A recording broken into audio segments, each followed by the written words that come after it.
here right now. Dude, I'm looking out that window, seeing how high up the window the snow has gone yet. yeah, we constantly use our four-season porch as a freezer during the wintertime, and we had to bring shit in to the house so that it wouldn't get like just too frozen. Super frozen. Yeah. Jesus. All right. Are you guys ready to get started? Yes. Sure. All right. Let's get started in 3, 2, 1. Welcome to a brand new episode of That Video Game Podcast, aka TVGP. I'm your host, Boston. Joining me as always is Moonpeer. Howdy. And the Nimp. Hey, I'm back. Welcome back. Kind of. Like I said earlier, better than ever. From outer space. That's right. With new robot parts. Is he more man than machine? Let's find out. We can make him better. We can fix him. That's right. Strap that CPAP to my back and I'm unstoppable. That's right. How many references can we make in 20 seconds? That's right. A lot. I will reference our wonderful Patreon over at patreon.com/E1M1 or E1M1.cash. Those ones are the numerical digits. 1. We talk about this a lot. Early access, exclusive stuff. Great Outcast episode this week where we talk about all the stuff that isn't video games, but we also talk about video games on this one if you want to hear our thoughts about video game difficulty. You know, definitely not a hot topic over the last history of video games years. Should not have been is the correct terminology there. Yes, sadly a topic of discussion regularly. You get early access, $5 tier, you get exclusive stuff, all of that and more. E1M1.cash or patreon.com/E1M1. You wanted the numbers? All right, Moon, what have you been playing this past week? Okay, so we're going to start with the easy ones. What's your achievement count? Oh, yeah. Where are we at and where are we going? Hold on. If I the lag guy out for a who's been second, out it's because I'm sick. opening. That's right. I I know, remembered. I know. One of us has If I lag to out, it's 'cause I'm remember. opening my Xbox app. And we all know Last how week, I useful think it that was is. 717,000 and change. Yeah, 700 something, yeah. Yeah. Yes. Hold on. What? Guys, We were unprepared for this. Oh, okay. There we go. It is 726,171. Oof. Okay. Big jump. Just under 9K. Let's see here.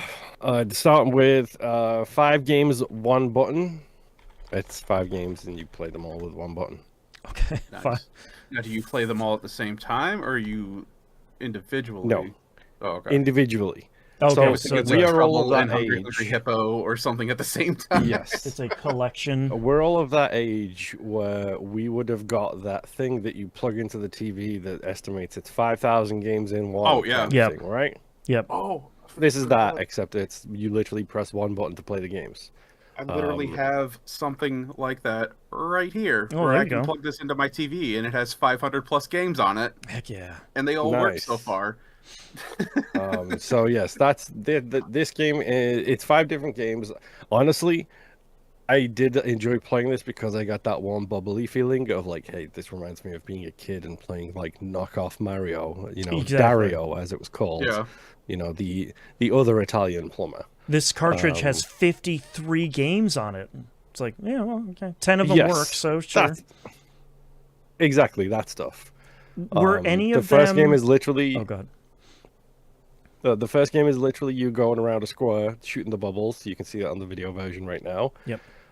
You press the button to stop moving and shoot, and then you hold it to shoot further across the screen. Oh, okay. It gets hectic if you're not careful. It can be very, very easy to get overwhelmed with the amount of circles and die. But it's full of those sound effects. So if you're looking at the video version, it's very pixel art, very yeah. yes, it's that kind of sound to the whole thing. That game is fine. What's the second game? I don't know. Boston, move to the next game, Thunder. please. Thank you. That one was Thunder is B you press a cannon. button. Thank you. Thunder is you press a button to change direction, and you have to not get struck by lightning, which makes no sense because the game's called Thunder.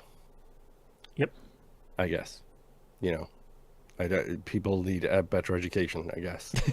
It's the science is questionable. It's kind of fun, and it gets like super chaotic. Like I think it's actually kind of inventive the way it draws one line that splits into 2, that splits into 4, that splits into 8, that splits into 10, and then it gets more and more lines as it goes. But then the first line to hit the ground is what creates the actual thunder strike. So if it's the gray ones, you don't get hurt by them, but they drop things for you to collect, which increases your score.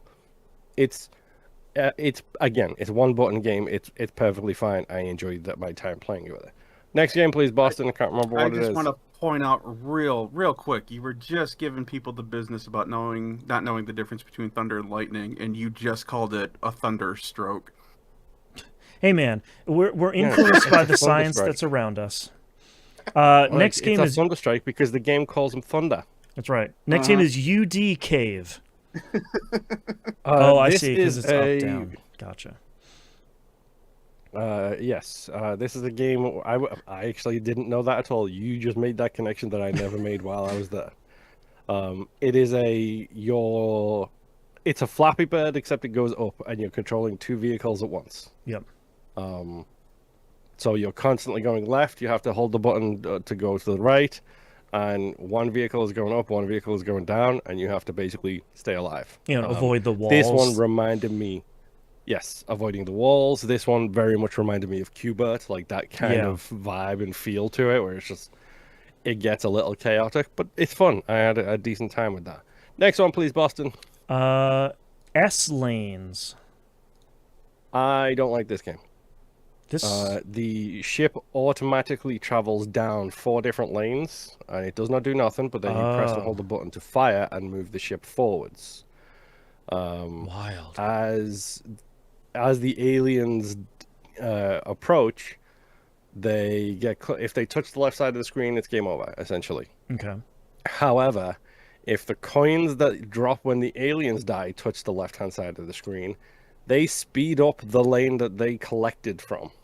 Oh, jeez. Oh, wow. So you actually get punished for not collecting the coins that the aliens drop. It does like this temporary speed up for the lane. That's wild. All of a sudden, like if you get like 6 coins and you miss them all of a sudden that lane's going 6 times its normal speed, and it's just chaos. And it can be very difficult. Like I felt like I was never in control of like because it's a rhythm thing where it moves at a rhythm, and the amount of times I would stop too early or too late was just a little bit annoying. Next game, Boston, is Catep. CATEP. Yes. You press a button, you turn, you shoot the things. It looks like caterpillars. Oh, so every time you push the button, you shoot and turn at the same time? Correct. Gotcha. And then you have to basically shoot the bullets to shoot the aliens, and then if you touch the aliens, you die. Okay. This was my most annoying one of them, to be honest. This is the one I struggled with the most. But it's kind of whatever, so it's like, yeah, okay, sure. I'm not gonna lie, these don't seem like bad games. No, I mean, they're not bad. They're I was just thinking, really like, shockingly fun to play. Especially for a game that like I paid like probably $2 for, and it's like, yeah, I definitely got my $2 worth of entertainment out of these. Well, what's really surprising is like I feel like in the Atari 2600, 5200 days, my parents would have probably bought a cartridge for that system for like $50 at Sears. That would have just been one of these games. One of these. Yeah, I think that's what seems. It seems like they look like games that could have been on that era of console, like early ZX Spectrum stuff too. But like they look like they're full games. Like they're simple, but they're not. Yep. It's not like push a button 5 times. Playable. The you get 200 points. The music is all chiptuney and really cute too, and it like I said, like this harkens back to that era for me of like, here is a controller that is plugged into the television directly. I don't know how this works. Figure it out. Yep. I will say the square moving every time you fire is throwing me off Yeah, on the this screen one. shake is Yeah. bad. So it does. You can turn screen shake off because Okay. it does occur for all of the games, and it does also have a CRT filter, which I did play it with. This That's fun. video Okay. does not have the CRT filter on, because it does the whole bending the top and the bottom of the screen a little bit. Mm, Oh, okay. Because for those of you who didn't grow up with CRTs, that's what we had. yeah. It's fine. It was a fine, fun, little, weird game. And again, I'm not disappointed. I spent probably anywhere between $2 to $3 on it. Like, it's fine. I think it's worked out pretty nicely. I did genuinely have a good little time with it. That's cool. So 5 that's games, 1 5 button? games, 1 button, I believe it's called. This is volume 1, by the way. I learned recently, like yesterday, there is 3 volumes. Oh, wow. So I may end up going down that rabbit hole too. I will also say it has odd achievements, but the achievements are easy enough to get, so I'm not too concerned about that. Oh, Hence why my gamer score ends in a 1 right now. Sorry, it looks like the actual title is 1 Button Games 5 in 1, Volume 1. There you go. Much less confusing title. Yes. The other quote-unquote easy game was Scratch the Paint a Cat. Okay. My least favorite kind of puzzle games. Draw a line. Scratch the Painter Okay. Cat? Scratch the Paint a Cat. Oh, Scratch the... Aha, okay. So now you're starting to get into Which- the nit and gritty of the internet, Yeah, trying to find. The, like, Uh-huh. three YouTube Moon, results you're gonna one. have to start recording yourself playing these games so Uh-huh. Boosting can find a or Yeah. Boston can find a video. So Boostin can find it. Yeah, Mhm. apparently I can't talk today. I don't know. Well, you're okay. It's a line drawing thing. You go through these different things. You just skip like 20 seconds into this video, Boston. He's deliberately trying. failing. Ah, I see. You literally have to. You go through these things which change the color of your cat, and you have a certain number of moves to paint the map the color of the walls, essentially. Gotcha. Okay. I see. So, like, when you go through, like, a blue thing, it turns you blue, and then every wall that you pass gets painted in blue. When you go through yellow, it turns you yellow, so on and so forth. Cardinal directions only, and there is no Pac-Man CEDXing this, where you can do, like, a grind and change direction in the mid-thing. It's like, nope, you are going in a straight line from start to finish. Okay. It was fine, but I very quickly learned that I am bad at this kind of puzzle game when I got my, fail 50 times achievement naturally, because I'm absolutely terrible at these games. And I was just like, yeah, okay, it's fine. I'm really disappointed that I own Scratch the Painter Cat 2, so I'm sure I'll see that at some point in my quote-unquote playthrough. It was fine. That but game when looks I've just fine. finished 5-game button in 1, 5 in 1 series. 5 buttons, like, 1 button. yeah, this is so much disappointing compared to that, because it's just not a game that I'm a huge fan of, to be honest. My second to last game was a real game. Phrasing is probably poor there. It is a lift game, which I have been trying to push that terminology on as many people as I can when they refer to the term friend slop. Yep. I have been trying to say, rather than call it that, we call it lift, Yep. which I think, was that Pharaoh who came up with that one? That's who I heard it from, Low Impact Friend Times. I've been calling them friend Yep. games lately, as well as like kind of a complimentary thing of just like, you know what it is, Yes. you're hanging out with your friends playing a game. So lift games, friend games, Yep. whatever you want to call them. Just don't call them friend slop. They're not bad games. Yep. So that game particularly was Are We There Yet? Which I was not there for the inaugural Are We There Yet party, so there was apparently voice communication issues. So this time we played with Discord chat. So if you were in the Discord and you just saw 8 people randomly join the Discord voice channel at like 9:30 on Friday, you know why. You're always welcome to join. And yeah, Are We There Yet it's probably the least of these kind of games. Okay. And could be because we've got so many people playing it, because it's not just one person or 4 people, I think is the normal limit. We've got like 5 or 6 people. Okay. So the main issue is the person who has the most to do is the driver, because you have to drive this easily damaged RV in over questionable terrain. Okay. There was so if you go on the LFG channel, you will see a clip that Bilsiford cut out and then promptly couldn't breathe because of it, because it was I think he'd already died, and I think it was myself, Ash, and Rob were trying to get into the vehicle so we could run it down a ramp after like a wibbly wobbly wood frame section. At which point, Ash, trying to sit down, accidentally picks me up, and then rather than just, put me down, tosses me off a bridge to my death. There it is. So then Rob gets out the driver's seat, puts her in park, gets out the driver's seat, and then tosses her off the same cliff to her death, and then gets back in the driver's seat and full sends it down this down this ramp to try and jump over the thing, and it destroys most of the truck in the way that we're doing it.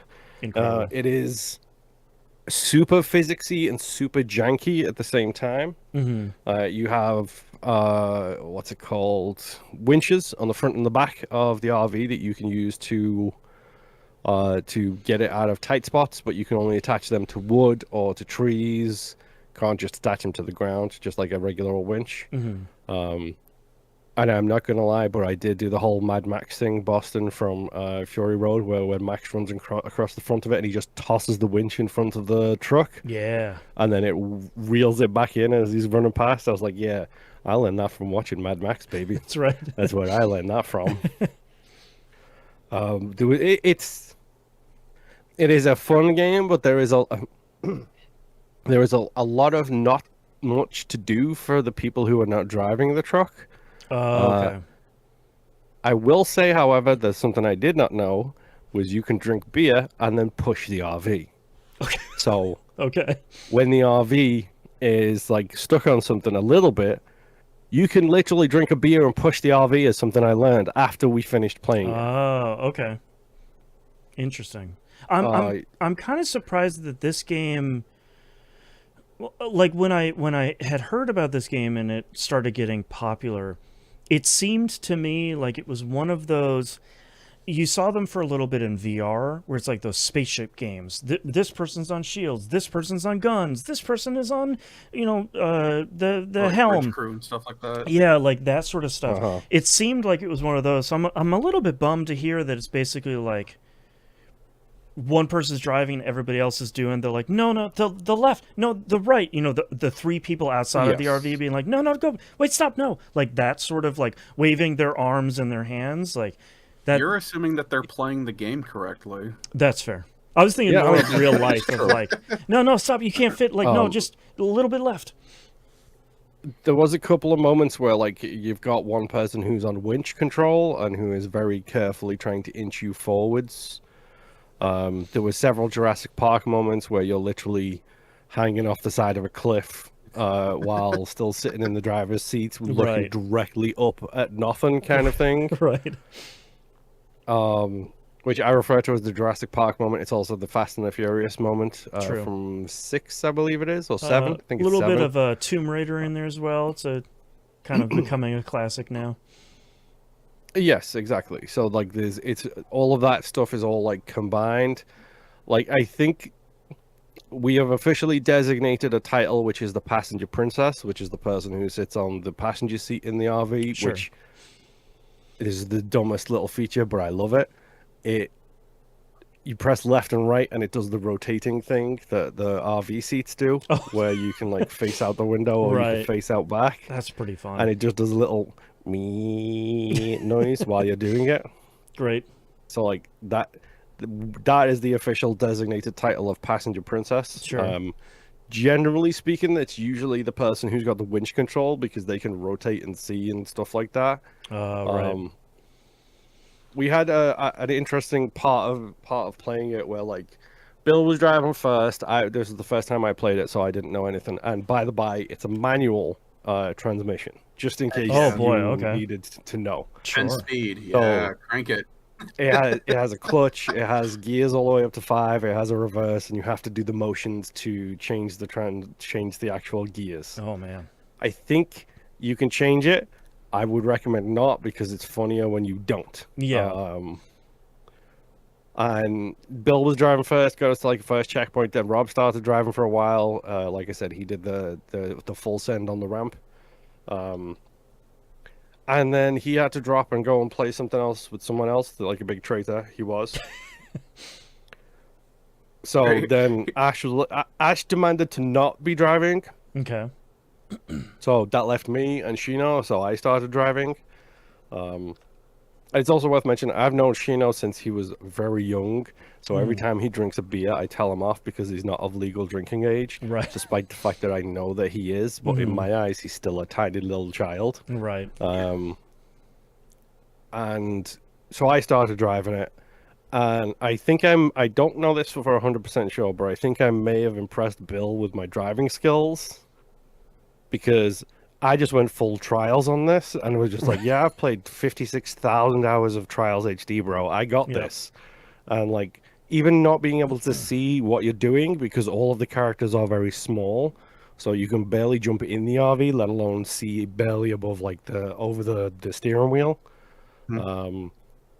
Barely being able to see. I was like, yeah, I got this. Wiggle woggle, snake my way down this like Yeah. 2-wheel section where you have to like stay on the tracks and change there. And I was like, yeah, I got it. It's fine. Pedals We and made metal. it really Let's do far and then constantly blew up. Now, does this game have it where if you're going downhill, can you downshift it and let the engine basically brake itself? Yeah, like you can act just as a brake. you can idle your way all the way down the actual Oh, thing. okay, Yes. nice. I didn't know if it was that competent or if it was just Yeah. oh no, It you're just is- going 100 in first year. it. Right. It is super physics based too, so like you can gun it in first gear and you'll only go so fast until you're going downhill, in which case then it'll just pick up speed of its own after it's going over the top speed of the first. It's shockingly fun physics, nightmarish funness, like when the roof hits something and then the entire roof of the RV just suddenly goes missing. It's kind of funny. It's pretty good. You know, it's dumb, fun, friend stuff, and I love it, and it's stupid. It's probably not my favorite of them so far, but that also could be because I've only played it once. And like, it's just being fun going through and being like, yeah, okay, now we've got to get this RV up this elevator. How are we going to solve that with Right. physics? I'm really interested to hear, since the first impression is kind of like it's limited and there are less roles for people to play than in some of the other ones, or in some cases less things to do for kind of the whole party to do. I'm curious to see how it kind of unfolds as you get deeper in the game, as you get through like additional checkpoints and additional areas. This seems like one that I would hope that like, oh, we got to the second area or the second camp or whatever, and now we have an additional thing that someone needs to man or something like that. I'm curious to see how it unfolds. Yeah, I mean, it's got like the RV itself has got a bunch of like places to put stuff. So like, what I'd love to see is like, as much as I hate them, but they're like, you can have multiple people do like build a wooden bridge with like planks. that Yeah. you have to kind of drive across, kind of situation. Right. Other times you're in the mud, and it's like you can finesse your way or brute force your way. You know, it became one of those things, and it's just pretty fun. Yeah. But the problem is you have to go really slowly to be able to take directions from people, and nobody in the RV likes to go slow, Right. including myself. Right. I am included in that. I'm going to gun it and then just do the wibbly wobbly and hope that the truck survives. I don't Yeah. mind. That's how it's gonna go. Yeah, it was a genuinely fun chaos. Like, you should really go check out that clip that Bill posted in LFG. There is swearing in it, by the way, just so for anybody listening to this who's looking for a non-sweary content, maybe don't click that video. There is some swearing happening. It is fun, stupid, and it's hilarious because I had to help Ash set it up because Ash gets very severe motion sickness. So not only did I turn the FOV up to like 100, I had to turn the mouse sensitivity down to 0.1, and then I had to Okay. manually change the DPI on her mouse to the lowest settings. Oh, okay. It's that kind of PC game. Yeah. Yeah, it was fun. It was stupid. Like everything you could kind of wish from these kind of games. Yeah. Already Mike there, in you got chat the says next he's quick going to have to shooter. check it out after this. Oh, the clip. If you want to check out the game, just join in with us on every other Friday night. So not this Friday, next Friday. Yeah. We're more than Discord.tvgp.tv, the LFG channel. Yep. Someone always posts in the LFG channel at the very least to say, like, hey, we're going to start playing in half an hour, 15 minutes, or whatever. So they have all the instructions so- on how to get in. Yep, you're more than welcome to join us. And the final game I played this week, because friend of the show bullied me into buying it, is Arc Raiders. Oh, okay. Oh. I don't like PvP. Let's get that out of the way first and foremost. I think the Gambit system in Destiny is phenomenal, except for the part where you have to shoot other people / Yeah. go and be shot by other people. Like that's I the like thing I everything hate about about it Gambit. except for what it is. Yep. Also, Yeah, we except should for the other people. mention before we get started on this, we haven't talked about this game very much in the show because it uses extensive AI voice acting. Which was contracted in the contracts for the voice actors as well. So Yeah, which this isn't sucks. stolen stuff. It's in the contracts, which yes, it sucks. I kind of like this game. Like this, it probably also helps that this thing does not. It does not feature on all platforms, so this feels like a true next gen shooter, if that makes sense. Is this the like- first extraction shooter you've played? Other than the Dark Zone in Division, yes. Okay. So I have like minimal experience, Sure. but not, a whole lot. Yeah. Honestly, I think the game looks beautiful. I think the fact that it's 30 minutes rounds, like it's not a PUBG situation where I'm going in for, 500,000 hours. Right, a 2-hour just match. to get one round. Yeah, exactly. It's like, no, you got 30 minutes, do what you will.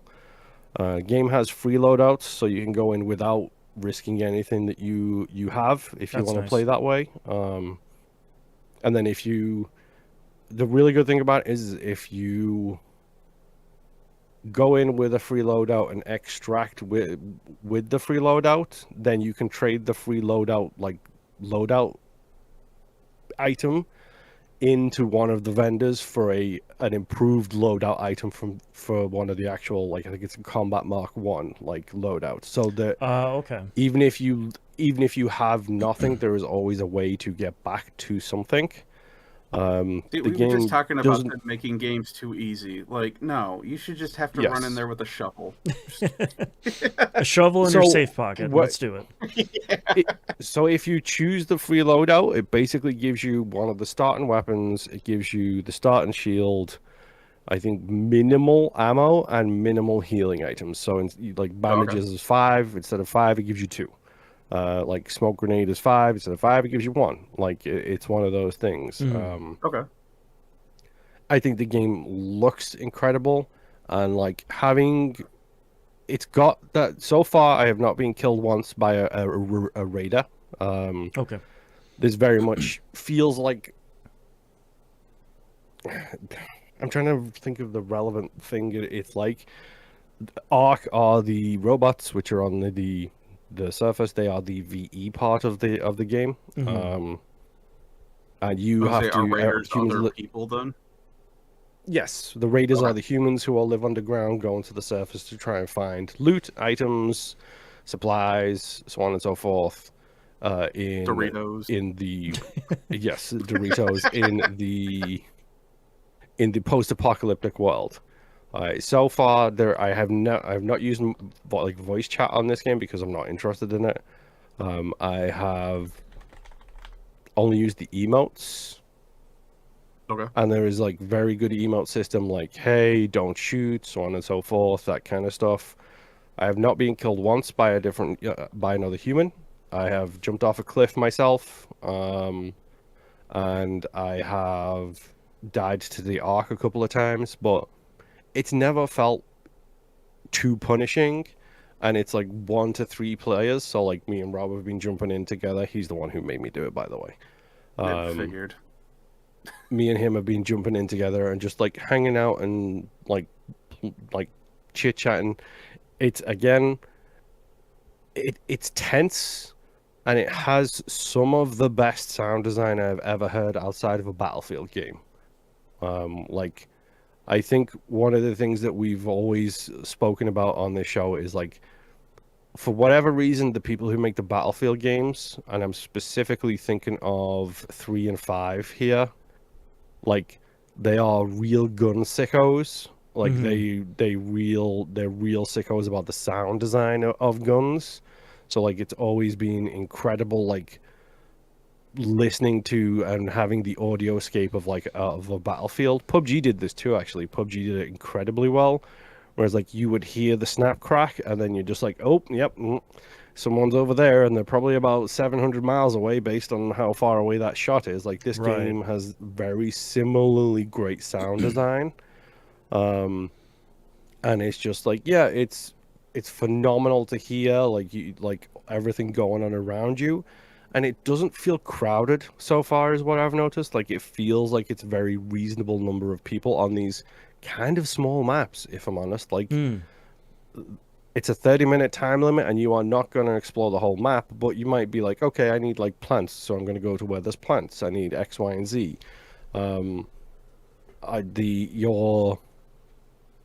Your material gatherer at the base, which you can upgrade with materials, obviously, so on and so forth. There's like loot trees and all that kind of stuff. You have an idle material gather, which is a rooster. Okay. I'm choosing my words carefully here.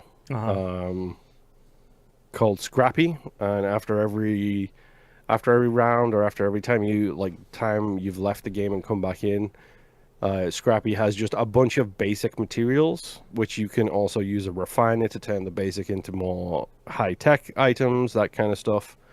And so right now I'm on I need to upgrade my rooster path. Excuse me. So I'm trying to find lemons to feed my rooster to make him better at gathering things. Okay. Nice.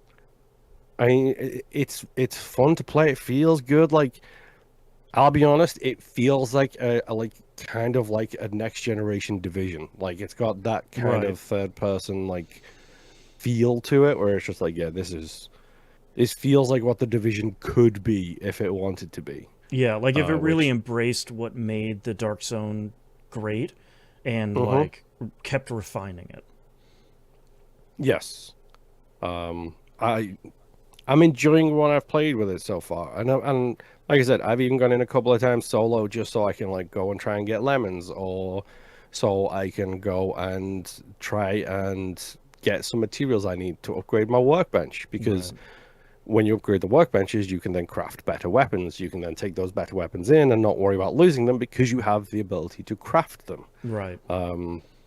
They have one of the exit strategies in the game, like it's got exit points, like extraction points, very much like the Dark Zone in Division, like except it's an elevator instead of a helicopter. You press the button, it lights up, it makes a bunch of noise, it attracts a bunch of potentially good, potentially AI people, AI arc monsters. Sometimes it attracts humans.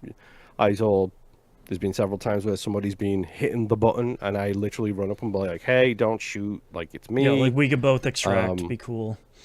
Yes, so then we both just extract. Like I said, I've not been killed once by a human so far. And there's other ones which is literally a hatch, and it's the hatch from Dead by Daylight, where you can use a key to open the hatch and then just escape through the hatch.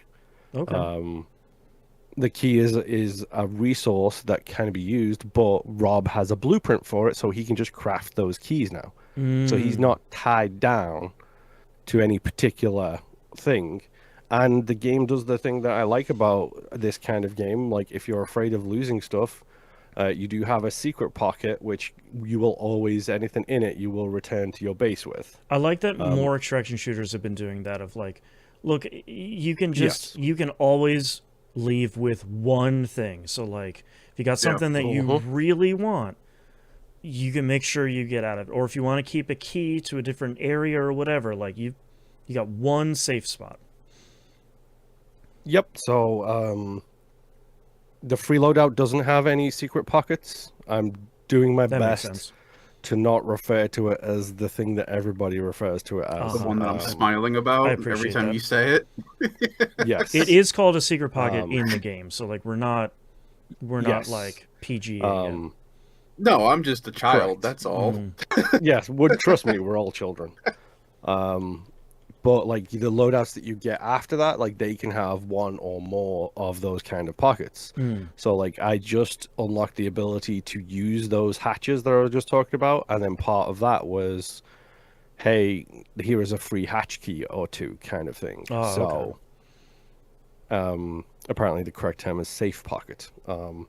And so when I went into my next drop, I didn't use the freeloader, I used like the looting version 1 or whatever.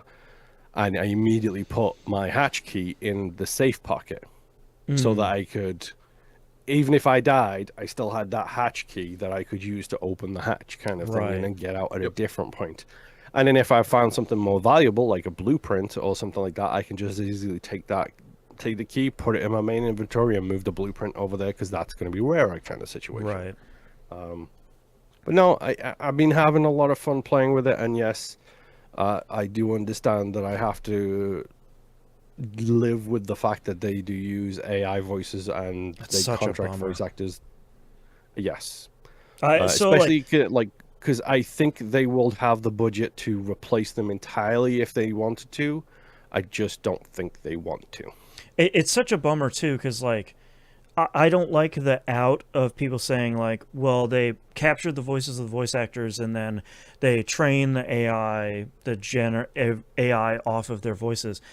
Just keep bringing them in. There is not a million voice lines in this game for you to like not continue to hire voice actors. Like, and especially with this game really like selling like gangbusters. Like It exploded. yeah, like hire artists and hire voice actors. Like that, it's not hard to do, man.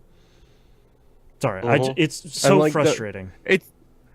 No, you're absolutely fine because it's part of the problem that we have right now, and this is a good place to have this discussion, is like the whole there is no ethical consumption under capitalism problem is Right. correct. And also now it feels like there is no ethical consumption that does not involve AI is an even further problem. Yeah, When you have I feel like we're not there yet, major but we're getting closer. studios and yeah, but you've got major studios who have announced that they will be using AI going forwards. Looking at you, Valerian, and you have Game of the Year winners saying, "Hey, we did use AI in the process of making this game." Looking at you, Expedition 33. It's so gross. Like that's the problem we have to live with now. You know? Yeah, but we don't have to the- support those games. That's the thing. Like that, I'm not pissed at you. I'm pissed at the industry of like, I know. well, just get used to it because every game is going to have AI in it. It's like, Oh, no. I know. I absolutely hate it too. Like don't sit here and say like, well, I have to play this video game. No, you don't. I'd love to play Arc Raiders, but I'm not going to because it has AI stuff in it. Like I'm not one playing. of the few people in my department who refuses to use AI for Yeah. anything IT related. Oh, They're yeah, like, well, 100%. it's such an invaluable I tool. have- It's like I understand that it can be used as a tool, No, but I'm seeing what it's an you guys are invaluable using it shortcut. for, and you're not doing it the Yeah. way you're saying. You shouldn't you're be doing using and it I'm just at not gonna all. Use it. Like yeah. yeah.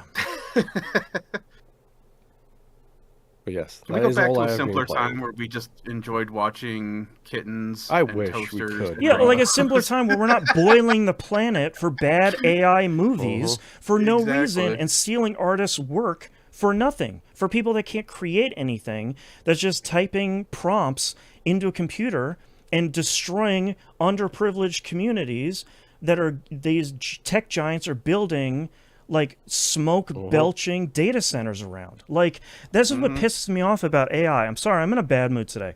But like I'm good. really pissed off that people are like, "Oh, it's just a joke, dude." No, like underserved communities are like getting cancer because Google can't stop building Gemini data centers. Like there are real world impacts for this. And like I'm not this tree hugging hippie or whatever, but like that's the reality of using Gen AI and LLMs is like we're boiling the planet for literally nothing. This is stuff that is of no value, and it's to make rich people richer, right? Or to steal Yes. steal art from artists who are not the like gentrified class that all of these prompt makers make them out to be. Like, it sucks, and I don't want to support it at all. And I'm like so tired of hearing people say yes, but, well, but, and but. I don't care. Like it's unacceptable in every form and fashion. So I will say that that's the only reason why I'm okay with this instance is because it was in the contract for the voice like people. And I know you said it's an out, and you're right, it is. But I also use Microsoft products, and I also have a PC, and I also drive a car that has gasoline. So like, there's a lot of that kind of situation going on, like, which is whatever. We live in a society that's a nightmare. I like part of what bothers me about the Gen AI / like LLM thing is like I know someone who used to work in animation, and like in-house studios used to use Gen AI, but they used to use it based on artists' stuff. So like they would hire artists to be like, okay, you guys draw this dirt like texture. 15 artists draw a dirt texture, they stick that into the LLM, then the artists move on to something else. But the LLM only learns from those 15 sets of data. It's not what Gen AI is now, where it literally steals the internet and gobbles it. It's like, no, here's 15 things. This is technically generative AI, but we're not going to talk about it being it because it's not what everybody thinks Gen AI is now.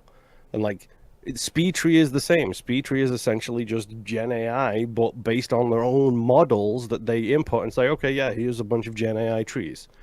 But it's not Gen AI in the way that we've now come to know it, because now when we say Gen AI, we mean, I almost swore, the stuff that steals everything from the internet the plagiarism and just makes machine. it its own. Yeah, the people that say that this has made things better, go do a Google search real quick and see how many dead website links you pull up that have no information in them because they were just drummed up by AI that was stealing from itself. Like that's the wasteland we're currently in right now. Yeah. My favorite part of that is this artist who I was talking about this with, who has basically the same opinion of AI as we do, especially because they are an artist. That is their career, is being an artist. I was talking to them about it. They were doing a Google search, and I literally said to them, hey, just write -AI at the end of your Google search, and it gets rid of it. Like, no more AI recommended suggestions or anything like that. And she was blown away by the fact that she didn't know that this thing existed. And I was like, yeah, I don't do a search unless I have the -AI thing. Plus, I don't have to install a potentially shady extension on my browser to stop that from showing up. I mean, being Boston, we were literally talking the other day. I have a script to run on my PC to remove as much AI crap out of it as I can. Yeah, we were talking about that Windows 11 AI removal PowerShell script that someone wrote. It's up on GitHub. You can. I was doing a Google search for it of like, what is this thing? And it's just page after page of people saying it's this script. Go run this script, and the source code is on GitHub if you want to see it. The script looks fine from what I saw, but. I'll have to read through that. It's pretty cool. And for clarification, Toracast and chat, if you're listening to the audio version, it is the minus symbol AI, not the word minus. It's the minus symbol, then AI. Yeah, it's funny because we haven't had to like type in a bunch of extra commands into search engines for a while. So it's like, plus something would add like not a filter, but like change or like the quotation search marks for the exact match. Exactly. You minus to subtract like, I want these results, but I don't want these results. I want to kind of finesse the results a little bit. Yeah. But yes. Anyways. That's all I've been playing. Nimp, please take us away from the heated debate. Oh, I'm already reading about 25H2, which is the whole reason why I'm not installing that to begin with. So that's why it's not been installed. But anyway. All right, so first game I want to talk about is going to be real quick. It's the Parasite Mutant demo. I had a couple weeks ago had my wife play through the demo just to get her opinion on it because she is also a Parasite fan. She does not like the way the monsters look. They're a little too gory for her. Sure. So the funny thing for me was I had it all set up on my computer. It was running full, full HD scaling, all that fun stuff. And I come back 20 minutes later and everything looks like super cloudy and stuff. And I'm like, oh, what happened? Did it break? Right. My wife looks at me and goes, no, it looked too gory. I wanted it to look more like the original Parasite Eve on PlayStation 1. So I went into the graphics setting and set everything to low. Okay. I was going to say, did you put a PS1 filter on it? Yeah, exactly. Well, and so I had pointed out to her, however, hey, if you go further over into the options, there is a, harkening back to you, Moon, a CRT mode, as well fun. as an original PS1 mode that you can also turn on. There are two different modes that you can turn on and off.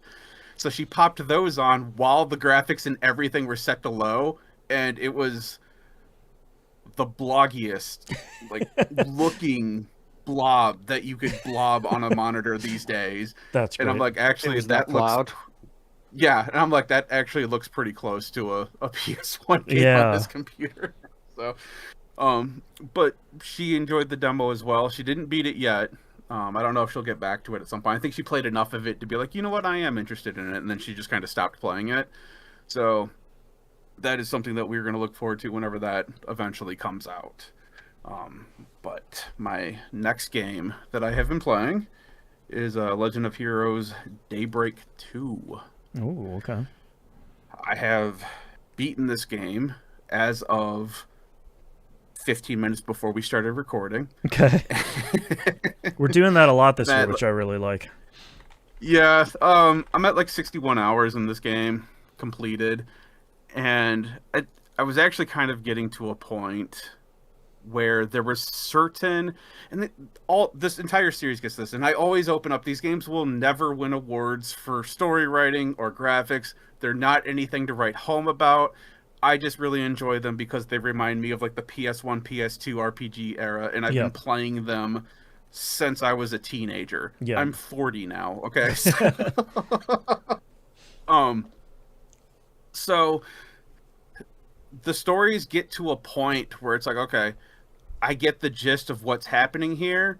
I'm going to skip until the next story beat hits, if there's another one, or it's just going to put me back in the game because that was just all that was there for that section. I did a lot of that as we continued on through this because you get more and more characters, and everyone's got to have. I brought this up the last time I talked about the other Daybreak game, and when I talked about, so it's like I've got 40 characters on screen, and each one of them needs to have like their one sentence in this conversation. You got it, boss. Like, nope, let's go fight the bad guy. We're taking it to them. Don't need any of this crap, so I would just skip all that. There is one part of this story, though, that I got to earlier this week that made me openly just yell at the TV, oh, shut up. JRPG. Yeah. There is a scene, I'm not going to spoil it, but there is a scene where something happens, I shout that out, and I'm like, there is no amount of writing that they can do at this point that would recover from this for me. Just this point. The rest of the story, if they take that crap out, everything before it and everything after it, fine. I enjoyed that. This specific scene and everything that was happening within it, screw all of that. Okay. All right? And was thinking about it a lot, and the best analogy that I have for this scene that I absolutely hate is tomorrow morning, Moon and I wake up to go to work in our own separate towns, all right? We both find that our tires have been slashed in our vehicles. And around this time that we both discover that our tires have been slashed, we get a text message from Boston saying, I had to do this to atone for past sins. They made me do it. Yes. No. And that was when I was like, shut up. No. How could this you? is garbage. Yeah. So just so you know, if I wake up tomorrow in the blizzard we are currently suffering from up here in upstate New York, and my tires are slashed, I'm coming after the both of you. This is Exhibit A in the court case. Yeah. Your precognition. And me saying that is Exhibit B in why you're dead. Right. But it's just that far out of left field. Right. Where it was like, okay, why are you doing this? Right. Why did you do this? What made you think that this was going to get you a positive result? How dumb are you? Right. It's now? a real dig up stupid moment. Yeah. So that part sucked. But like I said, everything leading up to that point and everything after that point, it's perfectly fine. It was what I was expecting. There was something that they dropped at the end of the game that I was like, huh, that's actually an interesting little turn of events that I wasn't expecting. And that kind of closes off this little section from a different part of a different game. Okay. Like, all right, cool. We got all of that wrapping up. All the loose ends are being tied up. And I still enjoyed playing the game. It was just, boy, did I really hate that moment. And I am not the only one, because after I beat the game, I did a quick Google search to see how does everyone else feel about this story. And it's that same point that everyone was like, why was this even in the game? Yeah, because you want to look it up and see, like, man, did I miss something from like 2 games ago? And everyone's like, well, of course they did this because of this thing that happened 80 years ago. And you're like, oh, right, yeah, okay, I forgot about that. But that helps a little bit. The Assassin's Creed real world stuff problem. Exactly, right. Kind of, but the problem is, though, is that they went through and they already removed all the prior reasons for why this could be this character doing this thing. Right. So it's like, okay, all the things that could have made sense have already been taken off the table. And then when you find out what it actually is, it's like, I knew this wouldn't land, but also that's just as dumb as you doing this to begin with. Right. The whole thing's stupid. Yeah, it doesn't make sense. It shouldn't have been in there. It was stupid, and it added nothing to the story except for more time that I had to play, because then I had to redo stuff because of that event happening. There was a cascade of events that happened that required you to do more things. It's like, this just didn't have to be a thing, guys, but whatever. So that is it for Daybreak 2. I have beaten it. I will get to Horizons. I have that already, but I'm not going to get to it immediately. I've got a couple other things going on right now. So one day I will get to that. But the last game that I have to talk about was, I was worried that Daybreak 2 was going to take a lot longer than it actually did take. So I started playing on the side Dark Souls 2, Sins of the First Scholar. Oh, okay. Remember, long titles aren't just for JRPGs. That's right. No, they're not. All right, so I originally played the original Dark Souls 2. I've played all the original 3. I don't have the trophies or anything because old account got deleted. Had to make a new one. Blah, blah, blah. That's why I'm replaying these so I can get the trophies back onto my current account. Sure. So, I have not touched Dark Souls 2 since it was out. God, what was that? PS3 at this point? PS3, Xbox 360? Yeah, PS3 360, yeah. Yeah. 3 was the one with the limited spawns, right? No, 2 is. Okay, 2 is the one that has the limited spawns. Yeah. Like, the enemies only spawns a certain number of times. So, the enemies will only spawn, and there is a workaround for it, but the enemies will only spawn 12 times. So, if you kill one, go to a bonfire, go back, kill them again, and do that 12 times, you permanently clear that enemy from respawning. Okay. However, you can join a covenant which will allow enemies to infinitely respawn. So there is a way around that. There are certain sections that I've gone through while playing this game, and I'll get into everything, where I have purposely gone through and cleared out the enemies, so that way I don't have to deal with them because they're in BS locations that are hard to deal with. So it was better to just run out there, kill one of them, go back. Run out, kill one of them, go back. And you get the grind a little bit. But it was mostly just to save, especially on like boss runs. Haven't had any issues with bosses yet because it's really funny playing this game, but they're all kind of simple now. Okay. I'll get into that later. But yeah, after you played Elden Ring, the original Dark Souls are all a little bit. Yeah. The only one that might cause troubles is the tree, because he has a super secret ending or super secret way to beat him. I mean, honestly, everything since Bloodborne and any of the newer Souls-likes, I died my first time in this game, and it was such a relief for me to be able to just run back where I died and not have to kill the enemy that killed me to get my souls back. Oh, yeah. Or to kill some weird, hyped-up demon that now spawned here because I died here kind of thing. It was just I just get to mosey back to where I died and grab my stuff and mosey on around. I was like, this is simple. But anyway, so the best thing to do that with killing the enemies so that they stop showing up is for boss like run backs when a boss kills you. That way you're not having to deal with them. Some of them can be pretty far away from a bonfire. But at this point right now, I have already taken out, what am I at? 4 bosses. The first one I don't even really count. It's the last giant. Like, this is basically hey, this is your first Dark Souls boss. Like, it's real slow moving, it's huge.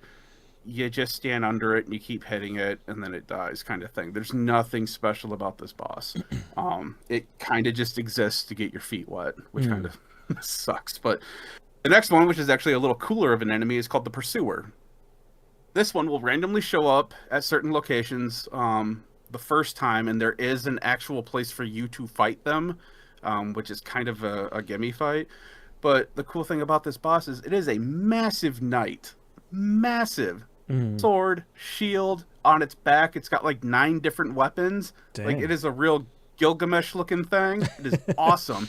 It comes soaring in. There's like this giant eagle that it's in its talons, and the bird just like drops him into wherever you're fighting him. That's super cool. And then the dude starts to like hover in the spot, and he'll just fight you while he's flying, like by himself. Oh, okay.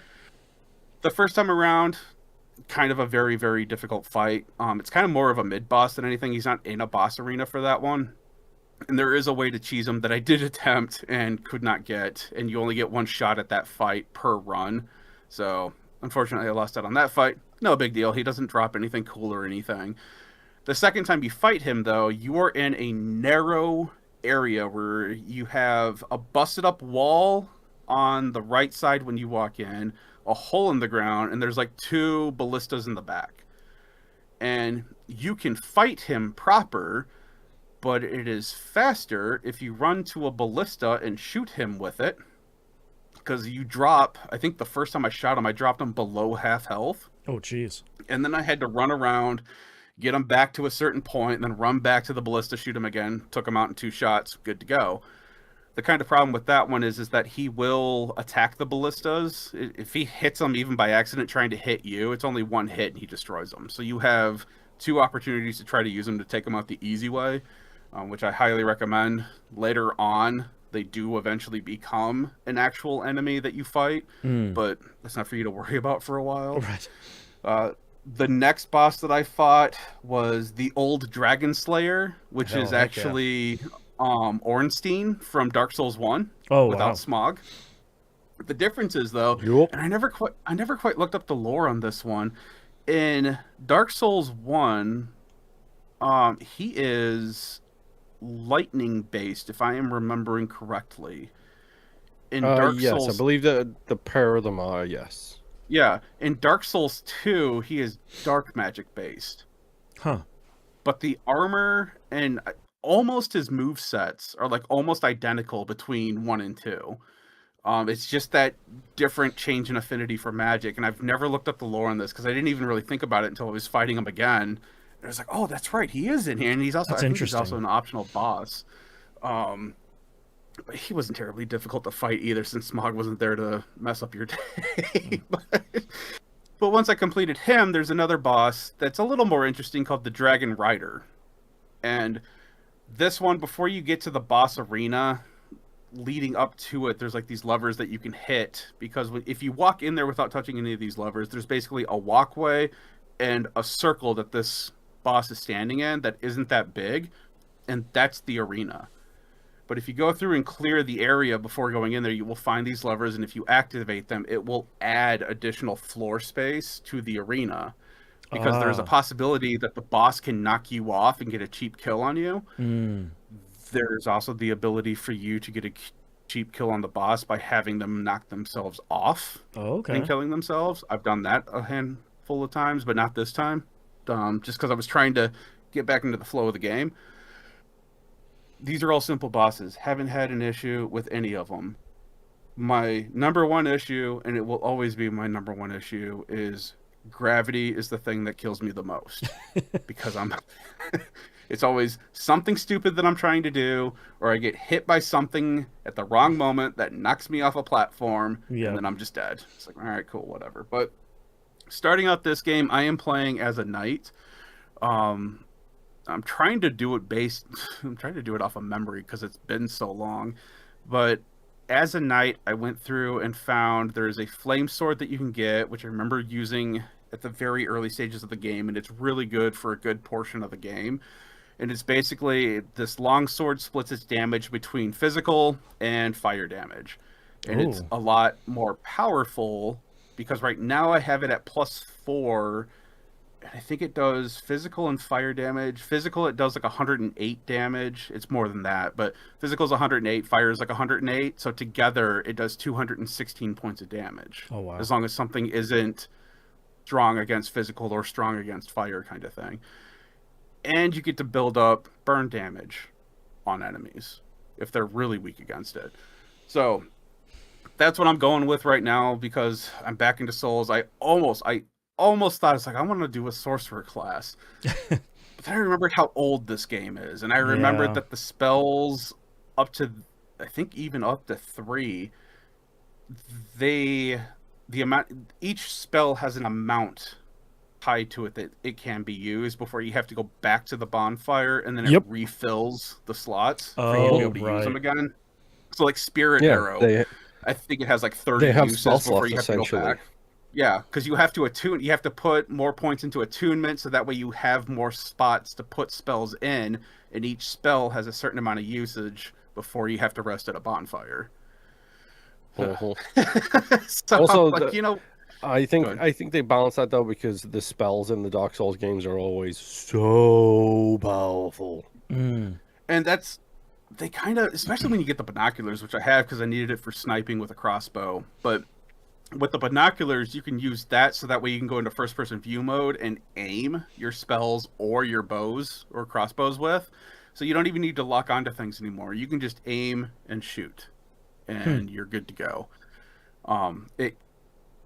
When fighting a red dragon, there was a weird hitbox. I still don't fully understand why this wasn't working, but I was close enough that I should have been able to at least hit it on its body. But every once in a while, it would only acknowledge that I hit it when I shot its head. And it's like super tiny and super far away and swinging around. It's like, this isn't worth it. I'm just going to run up and hit it. But that's really weird. But if I had spells, I probably could have sniped that thing with the different spells that I would have had at that point in time and been able to kill it without having to fight it the proper way. But that's neither here nor there. I just figured, you know what? We're back into old Souls games. We're just going to go back to, I have big weapon and I hit puny thing with big weapon and I am happy. So that is what I'm getting to. I cannot wait until I get my hands back on either a Claymore or Zweinhander, so that way I can really lay down the hurt on things with basically dual handling a weapon. Yeah, it's gonna be a ton of fun. But yeah, that's really it where I'm at progress wise. I do have my adaptability up, so my agility is at 100%. So now my iframes are where they should be normally. I don't have to worry about rolling into things incorrectly. That also brings back down how long it takes for me to be able to drink my Estus flasks, because you start out where I think it's like 2.5 seconds to complete the animation, and now it's down to like 1.3 seconds, which doesn't sound like a lot, but you feel the difference. Yeah. But yeah, I haven't been able to do a whole lot more outside of that. It just, right now it does, funny enough, feel easy right now, and I know I'm not terribly far into the game. Yeah, it's like I remember there being certain bosses where it's like, okay, this is going to take me a few days, but at this point right now, everything is just the normal slow, like, okay, I have my shield up, I'm going to keep half circling around you so I can get to your weak point kind of thing, and it's all just slow methodical movement, as opposed to like Wu Chang, where it's like I am dodging 50 times in a row to try to get past this boss so I can get an opening so I can heal finally, and it's like none of that stress. So, and I've also gone back to, this is also the one where every time you die, you lose a certain percentage of your maximum health. Oh. And the only way to get that back is to use human effigies, which at this point in time are very rare to get. So I have been living at that point where it's like I kind of just killed myself a bunch because it drops down to a maximum of 50% of your health. So I was like, all right, now I'm at 50%. I don't have to worry about losing anything. I can only take one hit, but that's a Souls game. Yeah, exactly. Get good, I guess. Oh, man. But that's all I've been playing this week. Not a whole lot. I was recovering from being sick and just couldn't really spare the memory in my mind. Not like the rest of the world with prices. But anyway, couldn't really spend the thought process of playing. So that's all I played this week. What do you got, Boston? I'm gonna blow through 3 games here real quick. I don't have a ton to talk about. Some of these, Dragon Age Veilguard, played a longer session of that. This past week I did the when you start the game, you get the 2 missions at the very beginning to recruit 2 different party members. You get to do the 2 of them in whichever order you want to do. I went in the crumbling magic underwater prison for the very first one, and that's the one with the very questionable Italian accents all over the place. This was almost a cool dungeon.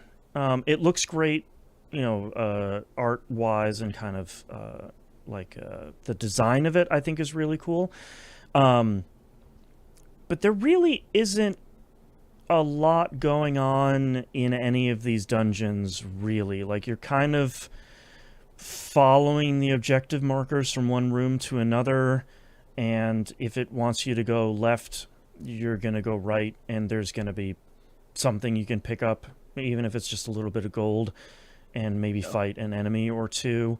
I'm playing on normal difficulty. None of the fights have been particularly nasty, really, so far.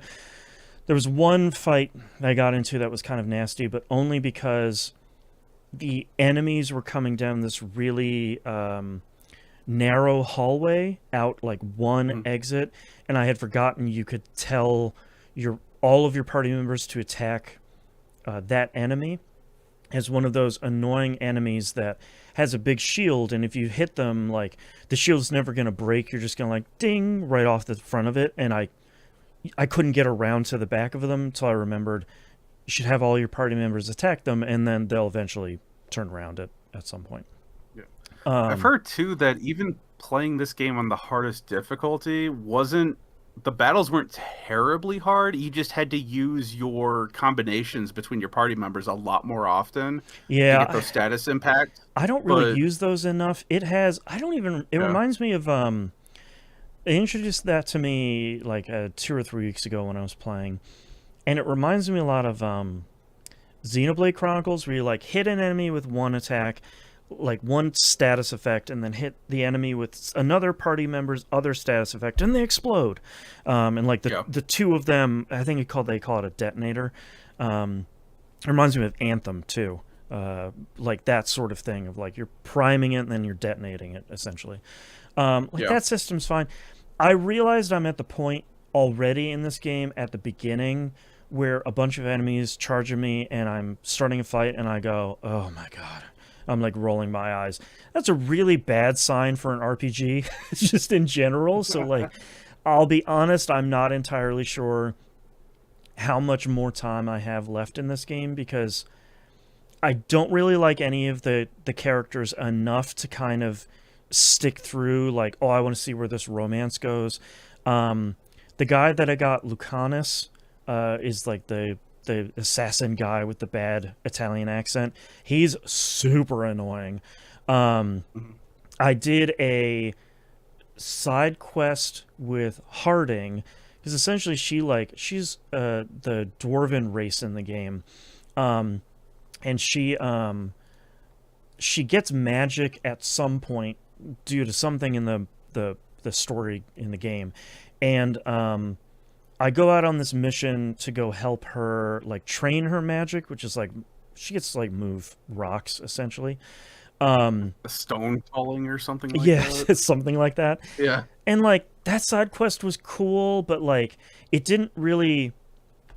I wanted it to feel like I made a big impact with my party members, like a Mass Effect like party member quest, like whatever we used to call that. Mm-hmm. And like it kind of didn't feel like that. So like all of it is just kind of like it's a shadow of what I liked about BioWare games. And it's not even, again, I'm not trying to compare this to other Dragon Age games because it really isn't anymore. You know, it's not a sequel to any of the other ones that I liked. But it all just kind of feels stretched too thin. So like there's this giant city you get to wander around and there's all this stuff that they're introducing to you, but you're like rocketing through it at Mach 5 to get to the objective, and then the game just boots you out to get to the next area. So it's no like wander around the city and find this place and go talk to this person. Like in this cutscene we're watching that I started with, you're going to find this like shadow dragon associate. You come out of the mirror and they're just right there. And it's like, okay, here you go. It's like I don't even get a chance to like wander around the city and like take in the sights or any of this stuff. Like I'm not having additional dialogue stuff because I brought this person and Neve along with me. Like it's all just kind of like it's fine, but I expect like a richer game out of BioWare, and what I'm getting is an action RPG that's fine. It's okay, but it's not breaking any ground whatsoever. So yeah, I felt like they kind of streamlined it a little too hard and polished off a lot of RPG aspects. Really. Yeah, so like it's a fine action RPG. The skill tree stuff that I'm doing has so far felt pretty good. I like that in the rogue class there's basically like 3 or 4 kind of top level builds that you're working towards, and you can see it at the very beginning of the game, and you can see just like when you picked your class at the beginning of the game, any ability on the skill tree that gives you like a new ability or gives you a new benefit or something like that will have a video attached to it. So you hover over that node and it'll show you, oh, here's a cool like double, you throw 2 daggers at 2 different enemies and those enemies are poisoned, and it shows you a little clip of that happening. So like that's really cool. Like there's a bunch of cool, especially quality of life stuff in this game. I'm getting a bunch of like cosmetic stuff in the game that I'm picking up just randomly. You can transmog everything into anything you've picked up so far. So like that stuff is cool. It's just kind of like, okay, but why? It's fine, but like I just don't feel like any level of investment yet. And like it's clearly continuing the story from the ending of Inquisition, but for me, not with not enough ties to what happened in Inquisition for me to be super involved in that stuff. Like the bad guy's still there, but like we talked about before, it's been 10 years, so they're sort of hitting the reset button a little bit, but being like, this is the bad guy. You probably remember him from something else, but also you can tell he's the bad guy because he's terrible. Yeah. He's stuck in your mind palace. So like, I don't know. This is a really tough one of just like, I don't know how I feel about it. I'm having fun sometimes, and the rest of the time it just feels like I'm following a party member or an NPC to a boss fight and doing that, and a bunch of people are yelling at each other about a story I'm not involved in.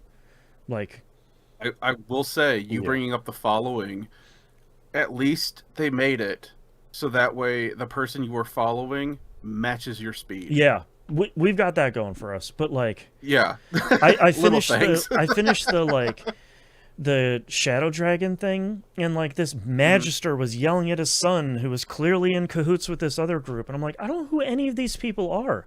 I'm not involved in this story. Like, why am I even here? I'm not involved in this. Like, why is this story just happening around me? So like, it's really frustrating. I don't know. Anyways, have you made any big decisions yet? Not really, because I think I had just finished the like first two quests that they gave you, and the game was very much like, okay, now we need to start the next big portion of the story. So I thought, okay, let me do this Harding like party member quest quick first, because I want to see what that looks like, and I like Harding, she's great. And then after that, I stopped my stream early because I didn't want to play any more Dragon Age. So like, I don't know. It's a lot. Next game I have here, Darkest Dungeon 2. This just got added, I think, recently to PlayStation Plus. I am a huge fan of Darkest Dungeon 1. You can use the correct terminology, sicko. Well, I don't know if I'm a sicko, because I don't know if I've played that much, but it had its hooks in me for a good long time. The thing that I had heard about Darkest Dungeon 2, and the reason why I had started playing it, I played it for about an hour, and that's probably all I will play of it, is that people were saying, hey, it's a roguelike this time. And those of you that listen to We Roguelike It are probably going to laugh, because we played Darkest Dungeon 1 on the show, and it's technically a roguelike, but runs are in the dozens of hours long, so it's like not really a roguelike. Yes. Which spawned the Darkest Dungeon rule on the show of, is it a roguelike or is it just a run-based game? This is very much a roguelike at this point. You are starting in a city, and you are going through an FTL-style map from one zone to another, eventually trying to end up at the mountain in the distance. And you are in the stagecoach that has your party members in it, and the stagecoach is sort of rushing through this landscape. You can stop it, but there does not seem to be any reason to do that. And you're making decisions at every junction of which way you want to go. Sometimes it'll give you three options of like, this way has a shop, and straight ahead has a random event. We don't know what it is. And over on the right will be a boss or a battle that will get you some of these currencies.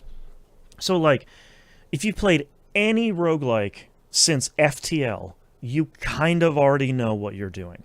It unfortunately has removed the part of Darkest Dungeon 1 that I liked, which was the dungeon crawling aspect of it. In Darkest Dungeon 1, you had that 2D side view where you're walking through the halls of a dungeon. You'd get to like a junction point.